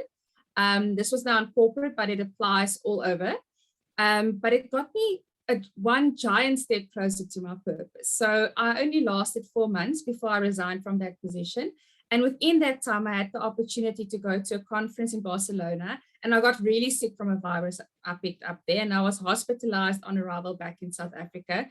And I actually nearly died due to the infection affecting my lungs. I'm an asthmatic. I know it sounds a bit strange saying that in the middle of the current pandemic, but I promise you I did not bring COVID to South Africa. But that I'm not making light of it. I know that it's a very serious matter, but yeah, that was when getting sick and leaving the corporate world behind was actually a blessing in disguise. because I started consulting with local nonprofits and built up loads of experience, added onto my 13 years of corporate experience that led me to this exact point in my life where my purpose, my passion, and my proficiency, which is basically what I'm good at, aligned during the time that it is needed most. So some call it the zone of genius. For example, I'm an ambassador for Future Females, and in Future Females, we refer to it as the zone of genius, but I call it my zone of love. And that's something that Anele also mentioned. I just gave it a name because I absolutely love it. So the changing context in which all of us, but especially nonprofits, have to operate in is changing rapidly. It's being bombarded with social distancing, PPE, sanitation, and worst of all, it's invisible to the naked eye. Even people we know well and trust can be carriers or even contagious, and we lose people we never expected to lose. You can see someone today and you're not sure if you're going to see them tomorrow. This was always the case, but COVID just brought it to the surface and made us more aware of our mortality. So we can see we can see and experience the effect, but which brings me to my next point in terms of the context of NPOs, where we are operating is online. So this might sound a bit harsh, but it is now a fact that if you as a business and as a nonprofit, whose business it is actually to do good, like Anele also said, business, nonprofit, you're actually handling it in much the same way, except for the bit of the technicalities and the compliance and legislation and setting up. But you are essentially invisible if you don't have any online presence. Your donors or funders won't be able to see you. So obviously, like now we can network in person, as well as Anele said, and I also prefer in person. You can feel the energy, but you know, online is second best. So you know, I'd rather have that than nothing at all. So definitely when networking, try to do it face to face, but on my side, I'm talking more about the online sphere. So in the rest of the presentation, I'm going to refer to these donors or funders as givers, just for simplicity's sake, who have the means to support nonprofits within South Africa, up in Africa, and also internationally. So the crux of the matter is that you need an online presence, and a good one at that. So I'm not sure if you noticed now in the next slide or in this slide, but I have a canvas up in my little corner office at home that says, make good things happen. It has been one of the strongest influences in my life and traveled with me since I started my professional career in Gauteng and all the way back to Gqeberha. And it is still the words that inspire me the most. Only now I've added a tail onto it. So it's to make good things happen and keep them happening. So I want to also touch on cross-pollination. So where nonprofits work together, seeing each other as collaborators instead of competition with an abundance mindset is where you want to be. So Anele also spoke about collaboration, getting partnerships going. You know, you need to work together. There's that African proverb that says, if you want to go fast, go alone. If you want to go far, go together. So I actually got goosebumps when Anele was speaking about that, you know, taking people with you, being collaborative, having partnerships, and even if it isn't a physical journey together, even in mind, like she mentioned, if somebody gives you that positive feedback or that little bit of a kick in the bum that you need to just keep on going when you feel like you can't anymore, take that with you, because that's also going together. So I would definitely implore you to share each other's posts, collaborate in projects where it makes sense, and let people know it online. Be a force to be reckoned with, like Amanda said, especially when women come together, we are a force to be reckoned with. So this will increase your visibility exponentially, and it's nothing new. It's just an existing business principle being expedited by the effects of COVID-19, and something that nonprofit organizations can also use to their advantage as well. So I also like the awareness, recognition, and recall example. So let's take Coca-Cola as a brand. So when you see it enough, and then you recognize the Coca-Cola brand when you see it enough. And then when you get thirsty for a fizzy drink, you recall, you think about Coca-Cola, and then you actually go and buy it. So I'm going to tell a bit of a dad joke or a mom joke. Not that I'm a mom, but to remember this course of action. So how do you know if a pirate is a pirate? Or how do you know if pirates are pirates? And they just are, you know? So just ARR. So remember awareness, recognition, and recall. No problem, Bella, you can watch the replay. Enjoy the graduation ceremony. We'll go ahead. So just remember that, and it's a business principle, but it's just as relevant for nonprofits. So let's stay optimistic and keep a positive abundance mindset instead of focusing on scarcity or, like Anela said, focusing on the bad. And obviously heal yourself first before you can heal others, and work out your emotional readiness. But then once you've done that, you can grow into this abundance mindset, and that is your why that keeps you going. So a scarcity mindset, for example, the pie is finite, it's only this big. It actually, it puts you in a place where you feel you need to get the biggest slice. And if you're not getting the biggest slice, somebody else is getting the biggest slice. And you should rather think of it as there are many different pies. Like, it sounds funny using the pie example, but there's local pies, there's international pies. And the opportunities are infinite. So a scarcity mindset actually like blinds you. You have blinkers on to opportunities in all situations. So moving on to the next slide. So what is this all about? What is my presentation all about? So we are going to look at the serious changes within the ever-changing context. I know that it says the South African NPO, but this is African NPOs as well, where you need to function, which we already touched on a bit. And then we're also going to talk about the online resources that are available in South Africa and Africa for you to make use of as we navigate this next normal for nonprofits and for all of us actually. So since we know that not all the tools and the online freebies are accessible to South Africa or even in Africa as yet, we will work through some of the free online resources and also how you can use them to optimize your online presence with what you have in your hands or what you can get in your hands. Then I'll also explain why it's important to use the 5-step simple method to optimize your own online presence in South Africa and Africa as a nonprofit organization.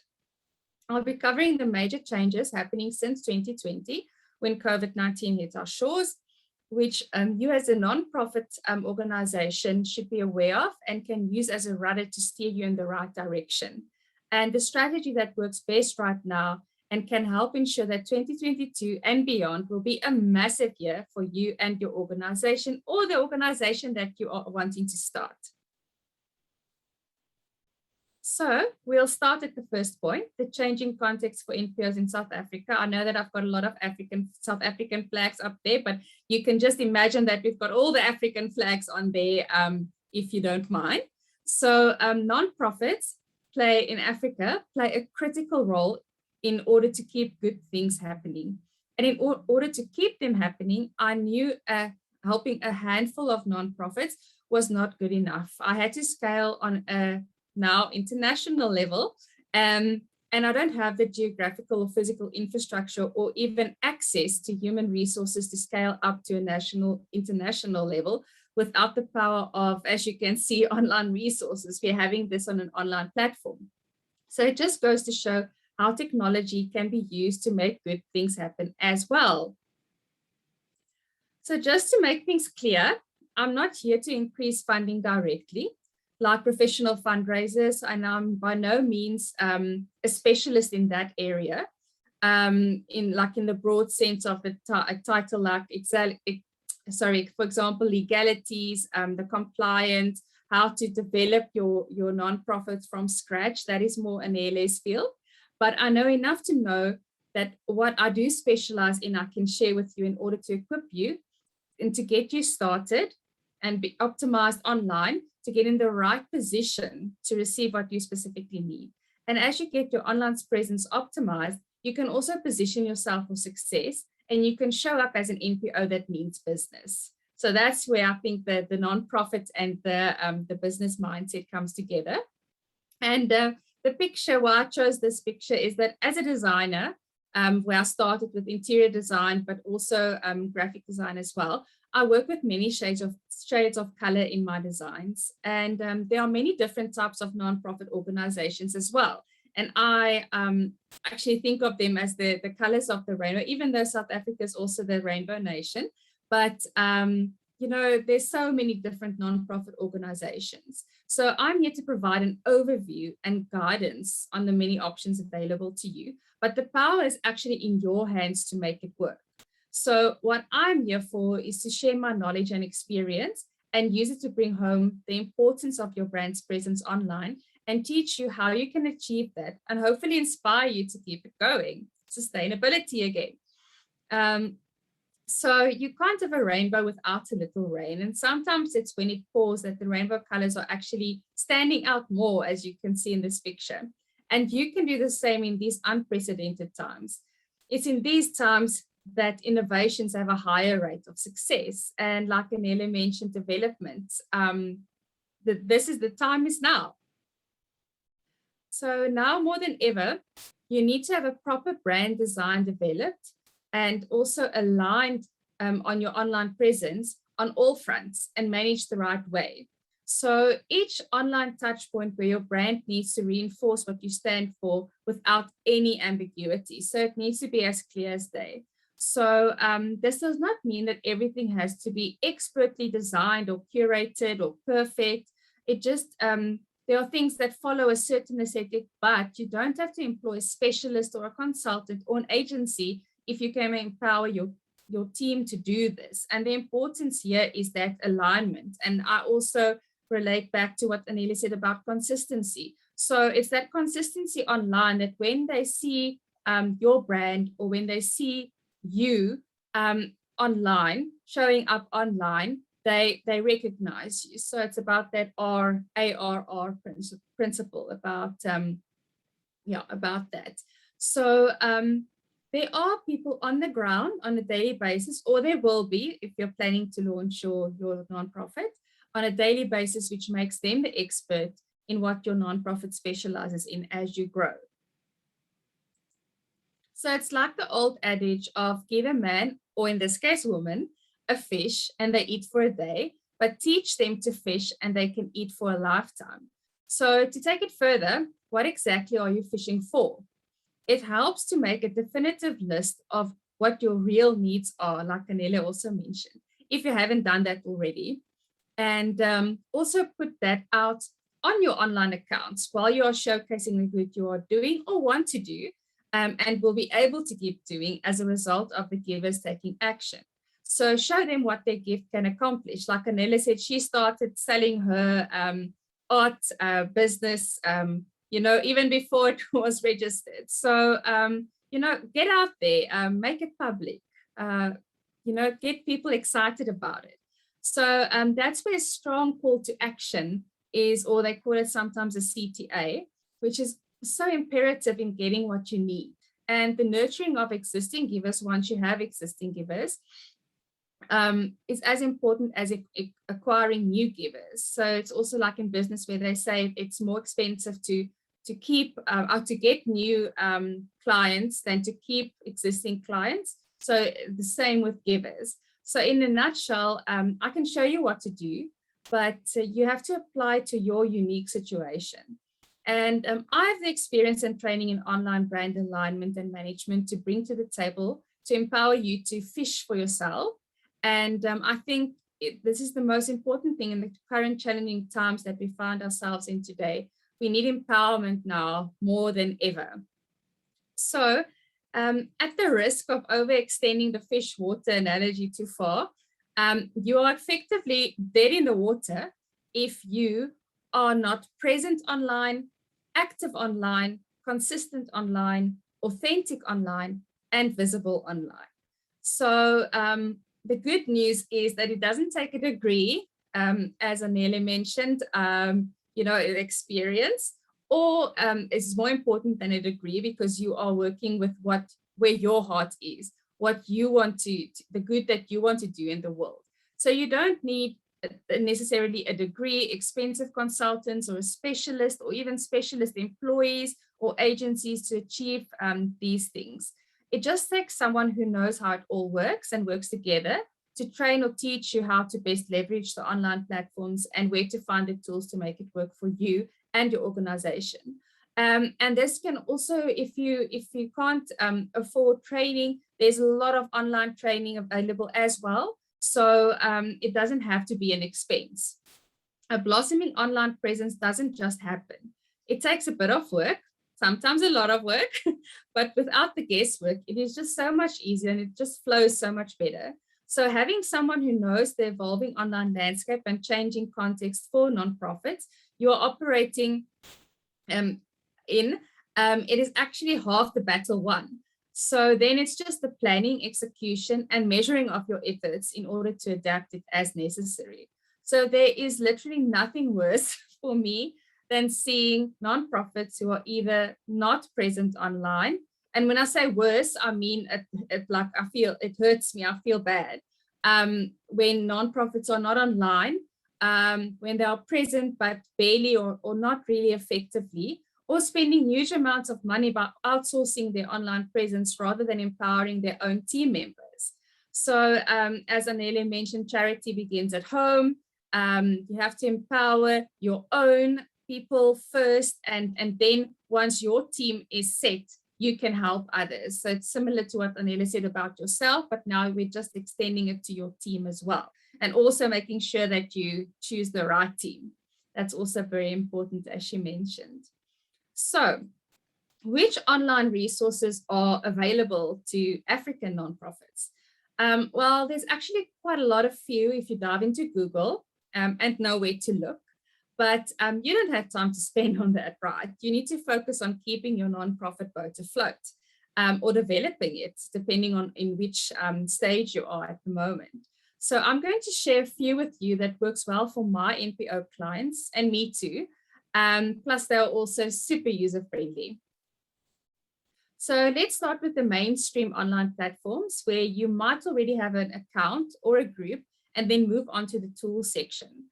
And then also I want to emphasize, like Anele said about showing up when they see you, they have to remember you and your organization. So even if you don't have a page or a group, use your own account and advocate for yourself and for your organization there. Be known, share things that are helpful. And in that way, you will engage people that people want to give, and givers that want to give to your specific organization for the good that you are doing.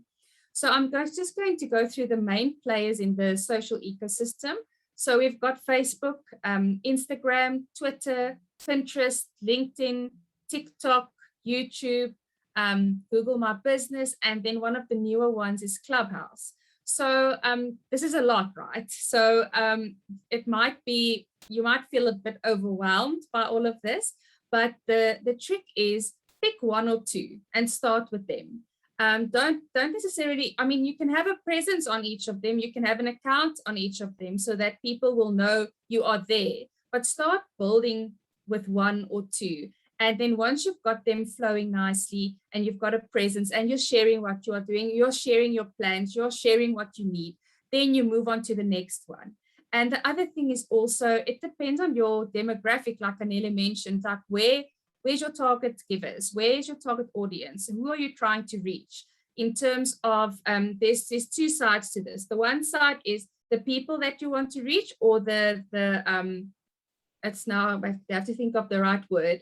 For example, if it's like an SPCA kind of thing, when you are looking after, for example, abandoned dogs, and, that is your cause, you have to decide which of these platforms will work better for you. Or if you are working with children, which will work better for you, where will you find people that are in need of what you actually have to give and what you are wanting to do in the world, the good that you want to do. And then also on the other side, where are the people that resonates with that? Where are the people that will give to your cause because it's on their hearts? Because people do want to give. It's just that they want to give to a cause that, you know, falls in within their hearts and that they want to support. And that's again where I don't know if I've shared that slide yet, but that's also where the collaboration comes in, and cross-pollination, and where you work together as collaborators and share each other's profiles, share each other's posts. There might be people that you can reach for another nonprofit that they don't have access to, and vice versa. So you can work together. And then also, like Amanda said, be a force to be reckoned with when you pair up. So then I just want to mention some of the other communication methods that you can use, which are very much dependent on your ideal giver, and also what they would see as invasive versus a warm welcome into your community, because ultimately you want to grow a community. You want to grow a community on the one side of the people or the entities that you want to help. If you're for something or against something, you know, it's all about community. And you can use WhatsApp groups, you can use Telegram groups. The benefits of Telegram groups is that they actually, you can have a larger audience. So with WhatsApp groups, people sometimes find it a bit invasive because that's like their normal go-to daily, you know, business communication or calls, etc. But with Telegram groups, you can go up to, I think it's like, I don't know if it's 100,000 or 500,000, but you can have big groups and you can send broadcasts out on those groups and invite people to those groups. So Telegram, I've seen works quite well for nonprofits and actually businesses in general, whereas WhatsApp groups, it works, but then it will work for that core givers, your target audience, but like the people that are really serious about it. So I'm not saying don't do WhatsApp groups. I'm just saying, you know, gauge with your audience and see what they like, what they don't like. It's linked to what Anele said about doing that feasibility study. But in this case, it will just be a feasibility study in terms of how you're going to communicate with your community. And also, like Anele said, networking is also part of building that community. Then you can also have Facebook groups. Those can also be very effective. But also, I've seen it with myself. I'm part of so many groups that sometimes it just gets lost in all my notifications. So, you know, a Facebook group can work if it's a private group and if it is not too big and people are really engaged and you put out engaging content that they want and that they need. It might be that you're doing something for, say, for instance, your nonprofit is about mental health. You know, there are settings on Facebook where people can highlight certain groups or certain posts or certain notifications on their Facebook.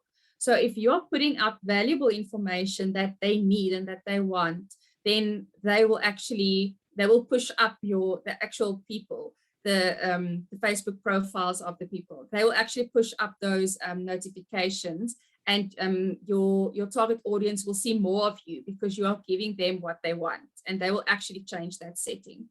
So Facebook groups are not a complete no-no. It's just you have to approach it in a very specific way to make sure that you're giving your givers, your participants or beneficiaries or your target audience what they need and what they want.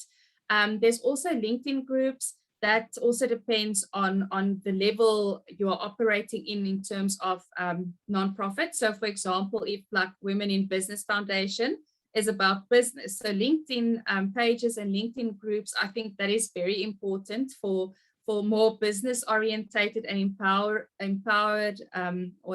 thinking or empowering orientated nonprofits. That's very important. I found that especially when you're having events as well, like online events, that works quite well. There's even a function on LinkedIn where you can create an event, and even if it's just a speaking event or just a, what do they call it? Like a fireside chat, just to do like a small, it can be a fireside chat or in marketing terms, it will actually be called a focus group, but where you can actually invite people and say, listen, this is what I want to do. You know, what are the most important things for you? So you get them engaging with you and you get answers. And that also leads back to the feasibility study in terms of what people want and what they need, what your target audience wants and what they need. And then when they register for that event, then you also get their emails, their contact numbers, all of their LinkedIn information. So you can also retarget, which is a marketing term, but actually it just means that you can recontact them. So you can contact them again. So you've got their information and it's automatically populated in a spreadsheet for you. So that is also a very nice thing to use, and that's free for now. I don't know, things are changing rapidly. So at the moment it's free. And then Clubhouse as well. Clubhouse is a new one. I haven't personally used it, but I have actually been part of a few Clubhouse chats. You can Google Clubhouse as well, but that's basically like an online, it's more of a speaking forum. So it's similar to having a group, but you don't see the person on video. You actually listen. So you can drop into any public room. So there's different rooms, and you can talk about important matters. So that's something that it's, for me, it's really empowering. It's especially when you have a specific speaker speaking about something that that like it's like really specialist. So you can then send out the Clubhouse link and invite people to come and listen to the speaker. So it will be more of a, it can either be like a one-sided thing where you've got the speaker speaking, or it can be an interactive thing. So you can even have your focus groups or your fireside chats there as well. But that's something, if you want to know more, I'll give my email at the end as well. So you're welcome to contact me. I know that this is a lot of information and it's like information overload for me.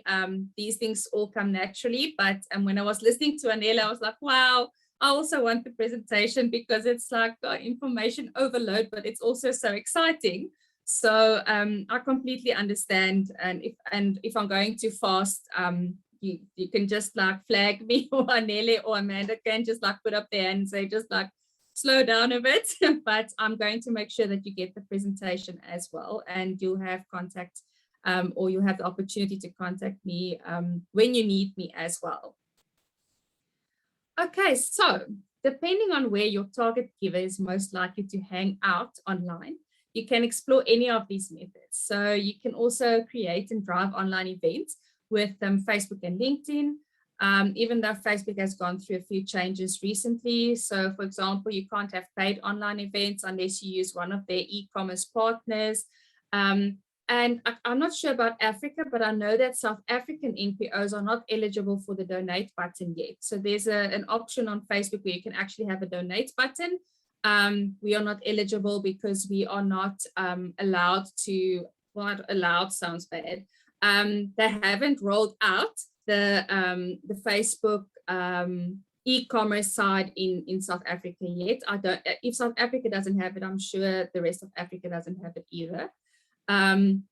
But yes, so it's some things that we are actually lagging behind in terms of US or European or Australian, or even some of the Eastern countries.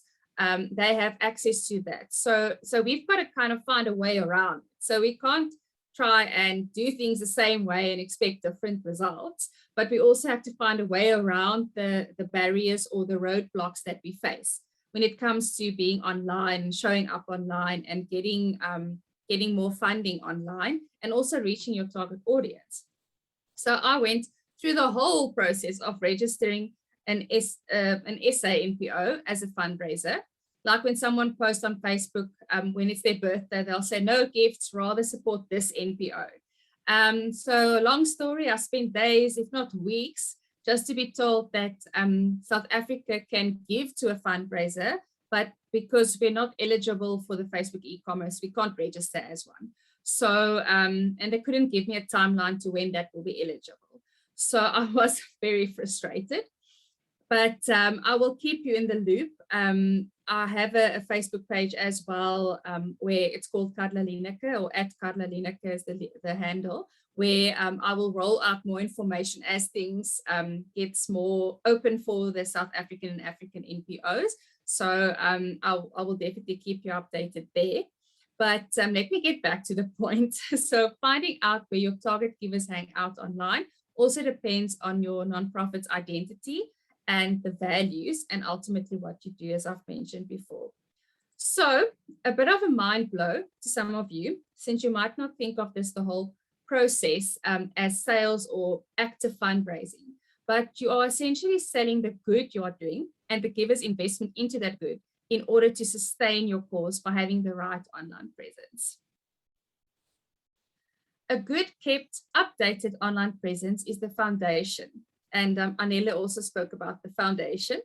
And it's also the credibility and social proof that gives directors or leaders good sleep at night, knowing that they can confidently refer the big givers, or anyone for that matter, to any of the nonprofits' online accounts, knowing it's authentic, it's updated, it contains the social proof and authenticity needed to instill the credibility that's needed to get buy-in from the giver for your specific cause. So when I speak about the directors and the leaders, I'm assuming that most of you on this call or watching online on Facebook will be the directors or the leaders. So obviously, when you are still starting out, you wear a lot of hats and you can have a lot of sleepless nights.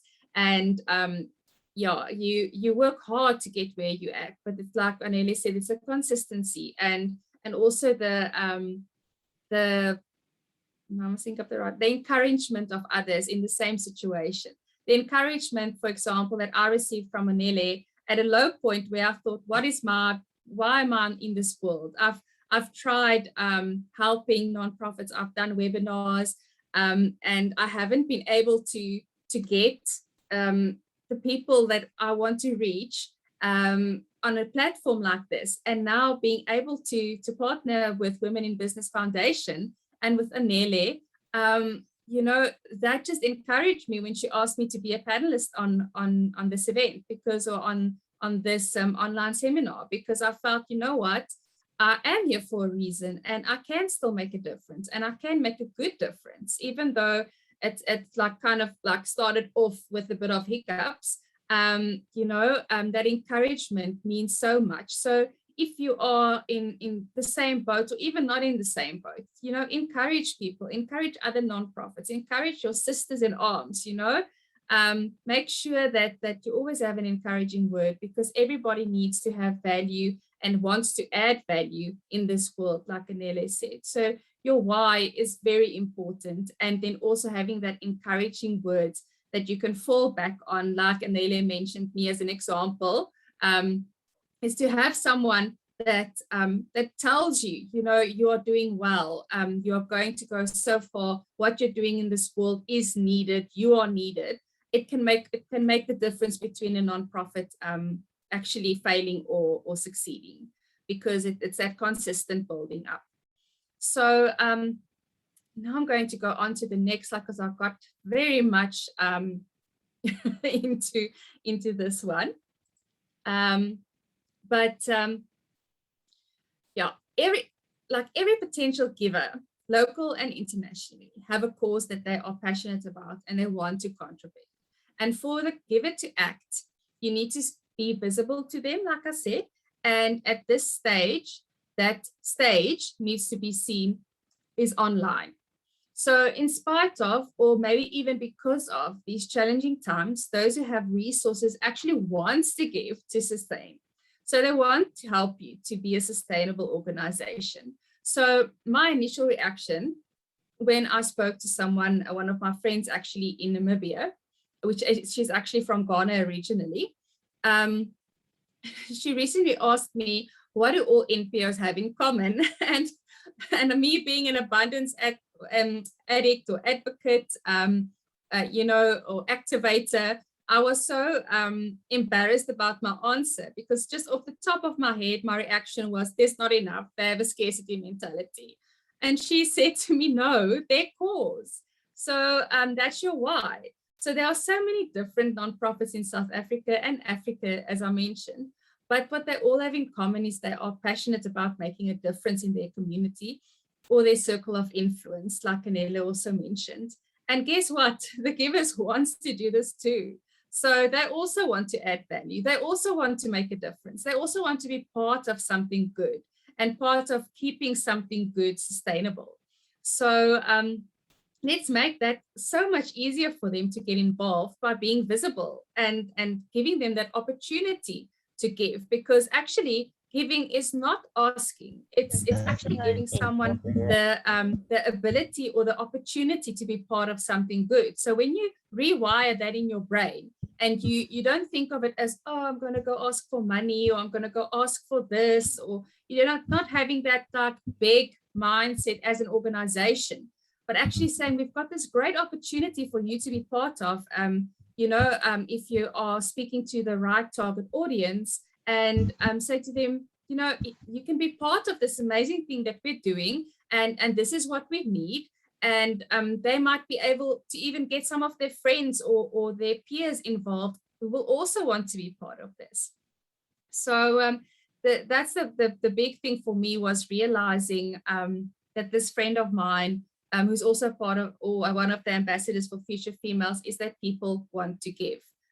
So this scarcity mindset, or this mindset of being embarrassed to ask people or to, ask people for funds or donations in kind, throw that out of the window. It's actually an opportunity that you're giving them to be part of something good. So I needed to put that out there, because that was like a real light bulb moment for me. So now that I've mentioned the most common social media platforms, and I went into a lot of other things as well, we can move on to the most common NPO tools that South African and African nonprofits can use. The wonderful thing about current social channels is that the more real and authentic you are, the better.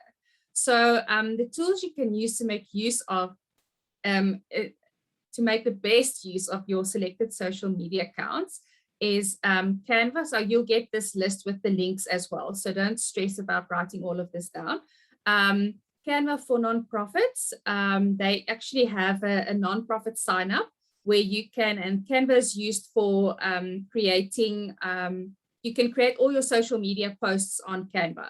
So they have pre-selected sizes. So if you want to do something on LinkedIn, if you want to do something on Facebook, you can actually just select it, and you can, and there's templates. You literally just change the colors and you change the text.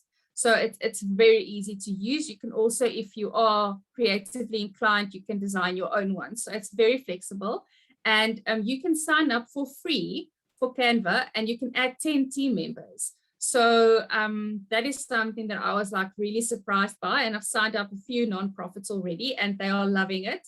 So, and that's something that I use in my business as well, in terms of doing creatives, doing designs, doing the pictures that go on. Even you can do stuff that needs to be printed.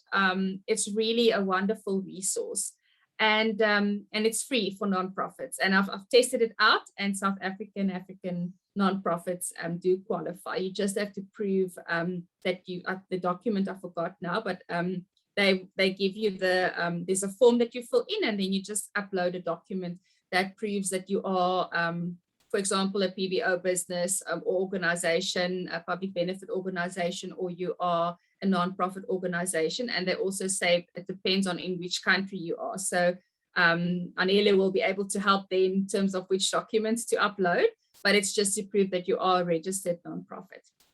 Then if you want to do quizzes, on Facebook, you get these quizzes like, if I was a pizza, what kind of pizza will I be? That kind of things that people are, really drawn to. Like I will also be like, which Disney princess am I? That kind of thing. So you can actually bring some excitement and joy into people's lives by creating quizzes that are around your actual organization. So for example, going back to the dog example, dogs that are neglected or on the street, or for example, you can create a quiz, like they call it the BuzzFeed quizzes, where you can say, if I was a dog, what kind of dog would I be? And then you can actually create a quiz like that.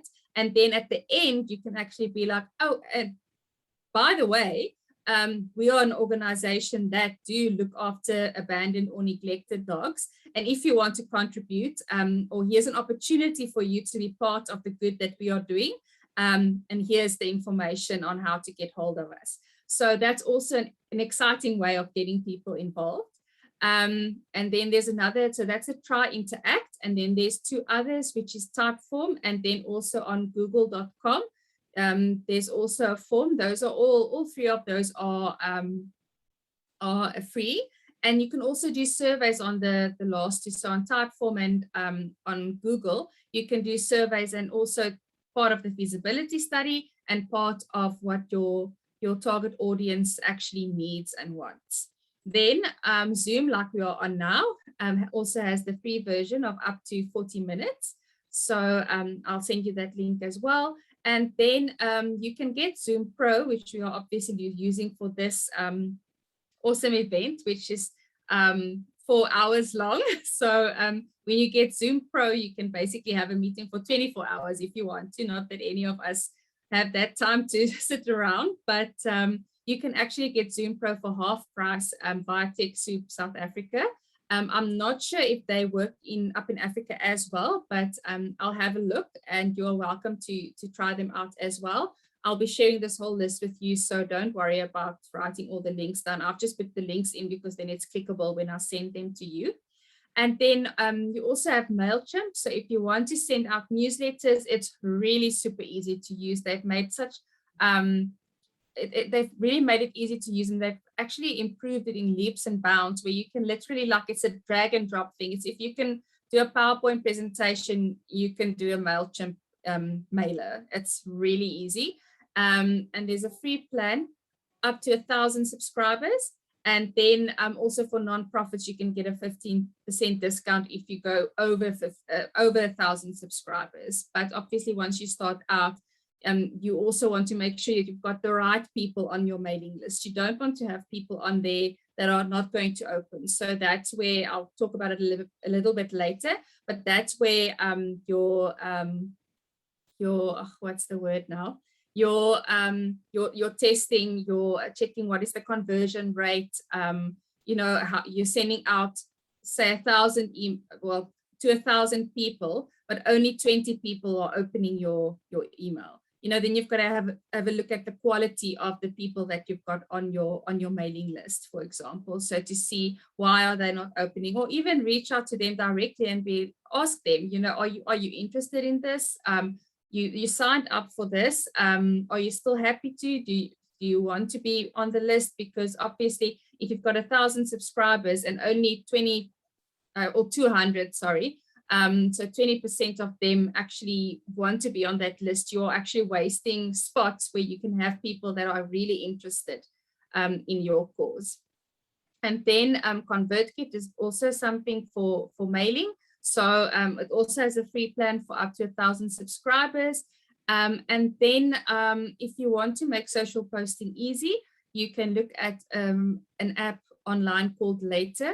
So you can schedule and create one social set, so for free. So social set will be, for example, that you create one design, one post, one with the text and the image, and that will be then posted. You can schedule it to go out to Instagram, Facebook, Twitter, Pinterest, LinkedIn, TikTok. So you choose where you want to send it. So it's not like you've got to go to each of those platforms, and when you get to that point where you have so many platforms and you want to be on each of them, once you've done that study to see where people are, where your people are, then you can use something like that, which is a scheduling tool.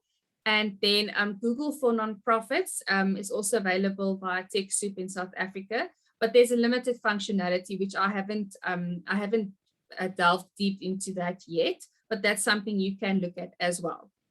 So as I mentioned, I'll share the list of online platforms and tools with you. Or I'll share it with, or I've already shared it with Amele, but you will have access to it as well. But now I want to go into the 5-step process. So we're almost done, so just bear with me. Whichever cause you are presenting or showcasing online, what works is putting in a proven system that will bring high value leads and customers into your business. So I'm going to go through these 5 simple steps. So this will be the strategy that, that you will employ in terms of your online marketing and advertising. So number 1 is you will set your intent. So what do you want to achieve?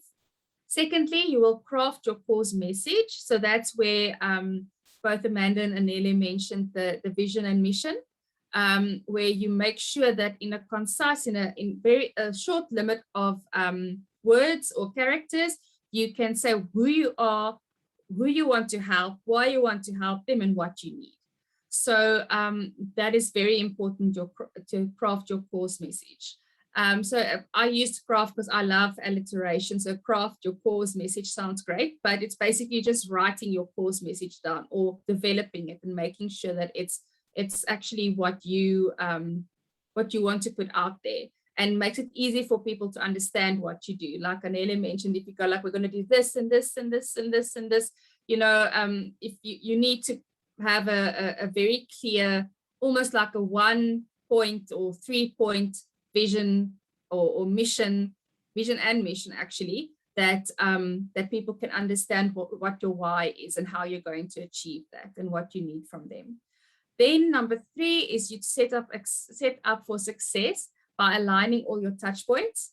And then that is a touch point will be everywhere that someone gets in touch with your organization. So if you only decide to be on Facebook and LinkedIn, then those 2 areas will be your touch points, and the actual touch point will be when they go to your page or your group, or if they see a post from your page or group, or even from yourself. So that will be all the touch points, wherever somebody sees or hears or interacts with your organization. Then the 4th step will be to go live. So that will be your implementation. And then, as I mentioned before, the 5th, this is where I couldn't think of the word. The 5th step is to analyze and optimize. So you analyze and you see what is working, what is not working, and then you optimize. So you make changes where needed. So don't worry if you couldn't write that down fast enough. I'm going to go into a bit more detail, and for anybody who just joined or watching on Facebook, you'll have access if you email myself or even message Women in Business, the page on Facebook. Then you'll be able to get a hold of the whole presentation. So let's move on to the next slide before I forget. So setting your intent. So if you don't know what your goal is, then you'll never hit it, as with anything. So if you don't know who your audience is, then you'll never reach them. So you need a goal and the right goal. So for example, if you're just aiming for more followers, it will not grow your organization. For example, Facebook will just make you pay to reach them over and over. So when you're doing advertising, I would say leave advertising in the beginning, rather go organic. So organic basically means that you are putting information out there, you're putting posts out there, but you're not paying to advertise them or to boost them, because that's money that you actually, I don't want to say throw in the gutter, because we are sharing this on Facebook as well. So there is a time and place to go to that level, but to start off with, I will say start organically. And when you get to the point where you can actually put in money towards online advertising, then you'll go through that. So you'll go through that process. So you need a goal that is related to reaching, engaging, and then ultimately converting your potential giver to a regular giver. Then moving on to step 2 is that you need to craft a call to action that touches your target giver. So it must be so irresistible that you'll stop their mindless scrolling and you'll get them to click on your content and give you their contact details, and that will also ultimately convert them into an active giver. And that's again where the sharing and the cross-pollination of nonprofits also comes in. It's also when writing the copy, so that's the text in your post, and selecting the images that describes your cause, that resonates with the exact passion of your audience. So you need to know your audience, as Anele mentioned, and it needs to stand out online. So they can't not click, if that makes sense. So givers have to see and feel for your cause to give to your cause. Then thirdly, setting up for success. This is where causes often fall down. So too many nonprofits work without a planned online presence. So not planning is planning to fail, as most of us know. So work out a plan, even if it's a very basic plan. Just say, okay, I'm going to post just consistently every Monday, Wednesday, and Friday, or every Monday, or every Tuesday, or whatever day you pick, or however many times you choose, but just be consistent with that and start with, even if it is just one post a week. Instead of just, for example, posting when you have an event or when there's something you need, have a regular, like a cadence, like a flow that people get used to, kind of expecting, similar to when you send out mailers, expecting that, oh, today is Friday, I'm going to get a mail from X non-profit, and I'm looking forward to that mail. I want to see what they have to share with me. Or even online, if they know that you post specifically on Fridays, you know, and they've got a heart for your cause, then they will go and have a look because they want to see. So yeah, just start small, but be consistent again. Then just going to step 4. So go live or take action. So this is the easy step, even though it doesn't sound like it. This is literally where you take everything you've decided in the last step, 3 steps, and then you translate it into the format needed in the right channels. So the channel will be either Facebook or LinkedIn or Instagram, etc. And then you schedule it to go live when you want it to. So you have your plan and now you can use it. Then step number 5 is then to analyze, report, and optimize. So sadly, the work is not done once you've created your content and you've scheduled it. You need to monitor it. You need to learn what works, what gets more engagement. Engagement is when people like it, when they react to it, when they comment on it, when they share it. So you need to check on that and see what works and what doesn't work. And there are thousands of metrics online that you can keep an eye on and report back to or report back on. So there's actually only 3 that really matter, that tell you exactly what you are spending time-wise to get an outcome, like a lead or a customer, and how well people are responding to your content. And I will share those with you as well afterwards. So yeah, don't get overwhelmed by the amount of, I mean, there's literally like thousands. I've gone through and went through the Facebook, for example, their analytics. There's so much things you can measure, but some nonprofits that I've worked with, they actually get so lost in looking at all of these things that they can measure that they actually miss the important things, that like they actually only need to measure 3 things. So, and you don't want that, because that can also be something that actually makes you feel like, why am I doing this? And actually stop your consistency in showing up online. So please don't fall into that trap.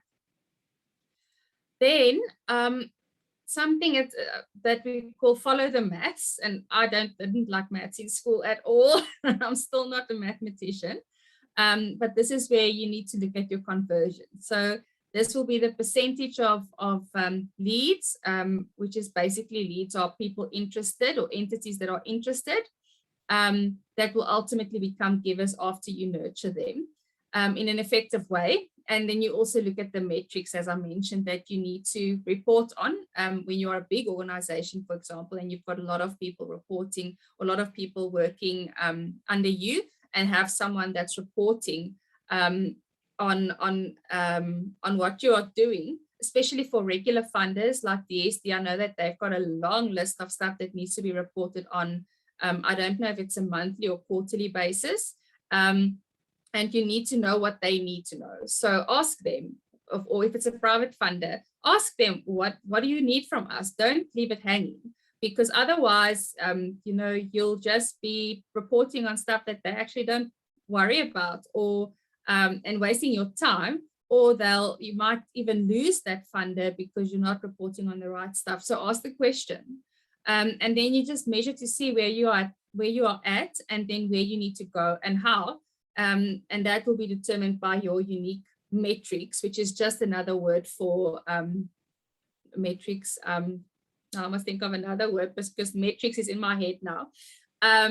Your unique requirements. So what your funders are actually asking for, stick to that. And if you don't have funders yet, then you decide which of the metrics you want to use until you get those funders. So, are you excited? I am. I could talk about this stuff all day. And I actually do talk about it all day when I can. But I'm sure that you're also ready to speak a bit more, ask questions, and speak a bit more to Anele and take it a bit further. So I just want to leave you with, there's 4 more slides. Just an inspirational, encouraging quote for you. If not now, then who? And if not now, then when? So authentic posts tell a story. So what's yours? Think about it. Like Anele spoke about her stories. It's really having that tangible authenticity, and not just having a generic thing going on. It's your passion, so go for it. So I'm just going to go through the 3 stages that I normally use when I train what I like to call in-house online brand champions for, at the moment, South African nonprofits. So the stages, and I've left it as core stages, but it's stages that you can, if you've got someone that understand and have worked in that field, they can also be of benefit. So you have the first one, which is assess. So where you are right now and where do you want to be? So you need to define where you are now, and then you define the goal, similar to what Anele mentioned. You define the ideal donor or funder who will support you. Then also define the message. Which good things are you going to make happen? And then, let me just see if the presentation, I don't know if I corrected it, I can't see it now, but it's define the message, and then also define the how. So how you're going to make those good things happen, that you can communicate that. So that'll be like what Anele spoke about, like the different programs, and how you can actually communicate that to potential funders, and then also to potential participants or beneficiaries. Then we're looking at the address stage. So how to get where you want to be. So there's a little thing that I call SA Nonprofit Branding 101. It could be translated to African Nonprofit Branding 101 as well. But there are online resources that are free as well. And then nonprofit online content strategy formulation. So that's also something that I specialize in. But I'm not going to go into the detail of that right now, but it's basically, to put it in a nutshell, it's deciding on, say, for instance, like 3 or 4 buckets of information that you want to send out. So it can either be inspirational, educational, it can be empowerment. You decide like on 3 or 4 things that you want to present online, and then you create your posts according to that. So then you take that information, or one of them can, for example, be showcasing, which is showcasing what you are doing behind the scenes, showcasing while you are working on something, or working on a proposal, or working on a program design, that you actually share that behind the scenes kind of thing online, so that people can also relate to you better. And then also the simple donor funnel and how to use it for nonprofits to nurture existing and acquire new givers. So, and that's something that's also available online, but I also specialize in that. And then the last step is setting up for success. So that is basically when you're managing, analyzing, reporting. If you've got people delivering the information or reporting to to you, or if you are reporting to someone else, and then optimizing it with new knowledge that you've gained. So here you need to stay on top of your game. You need to report on your online efforts in the right way without being overwhelmed. Analyzing your online efforts, again, in the right way and not be overwhelmed. And then how you deliver the online efforts to either your upline in the organization or to your givers, so to your donors, to your private donors, to your public donors. So that's very important.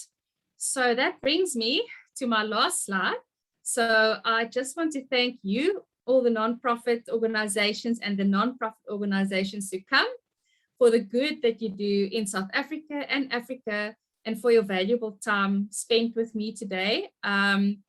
If you've got questions, I know that Amanda will take over from me when I'm done here, and then we'll take the event further. But you can send any other questions to me directly, or you can send it through to Women in Business Foundation as well, because Anela and I will definitely stay in touch, and we will collaborate, and we will definitely give you, we'll point you in the right direction, whatever it is that you need nonprofit wise. So that's what I came today through to give through to you.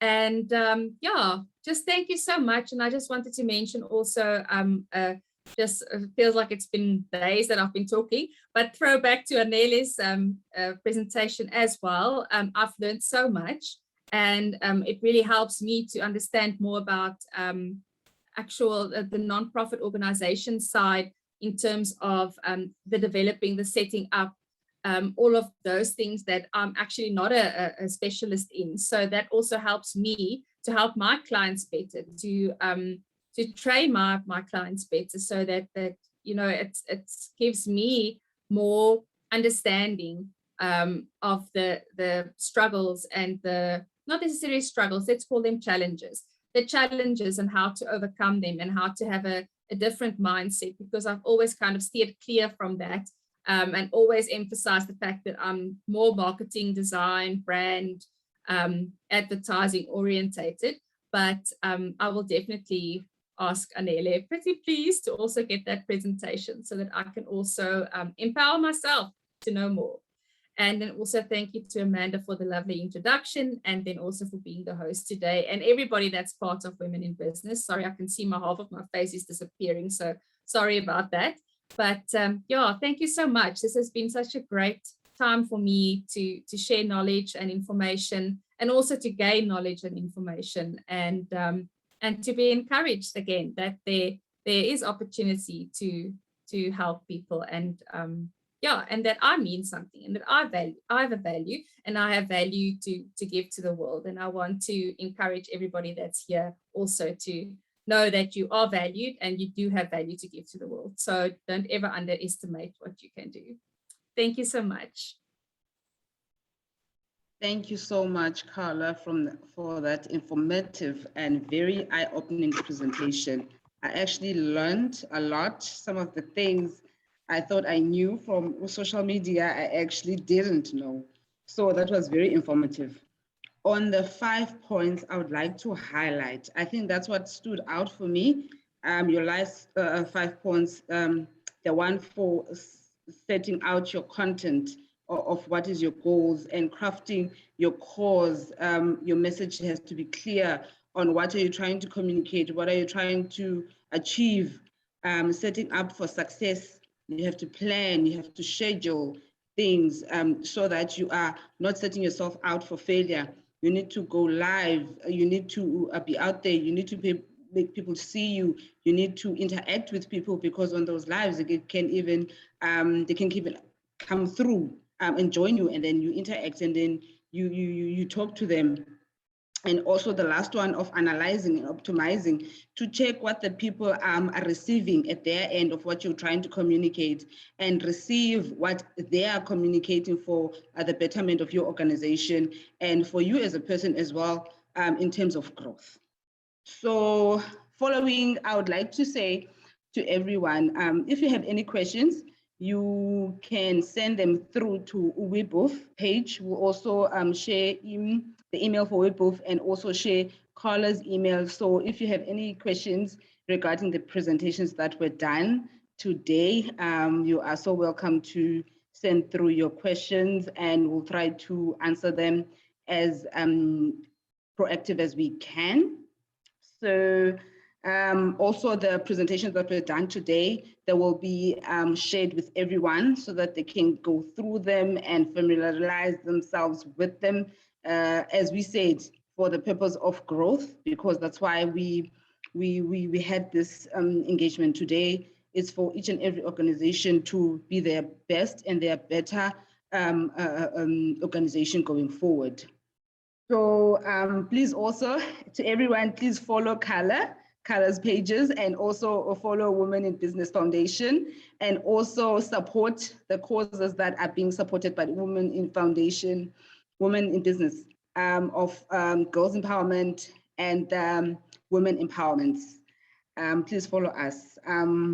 I think now I should be closing.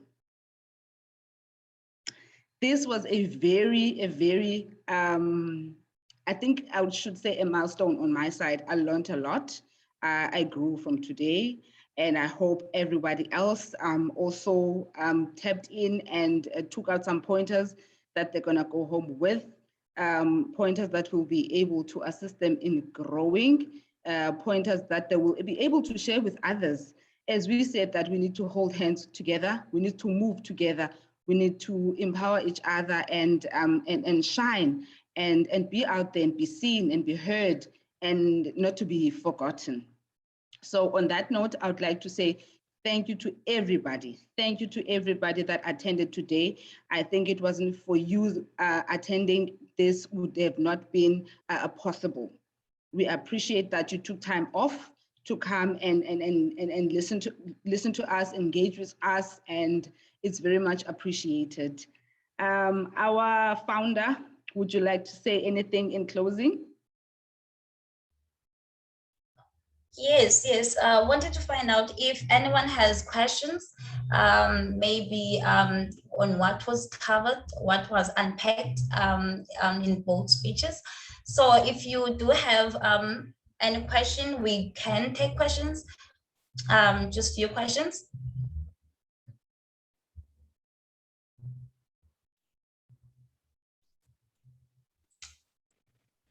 All right, okay. If no one has a question, details will be shared, Carla's details. We do have, what do you call it, Carla? A lunchbox for everyone.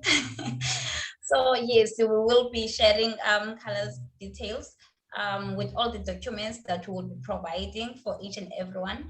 Also, please do, if you didn't register via our email address, please do drop your email address so that our admin can have all the details.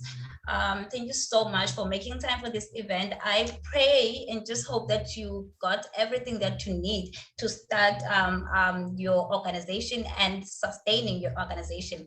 You may start, but if you are not able to sustain, then you're not going anywhere. So you need to have a plan on how to sustain. So thank you so much. Thank you so much.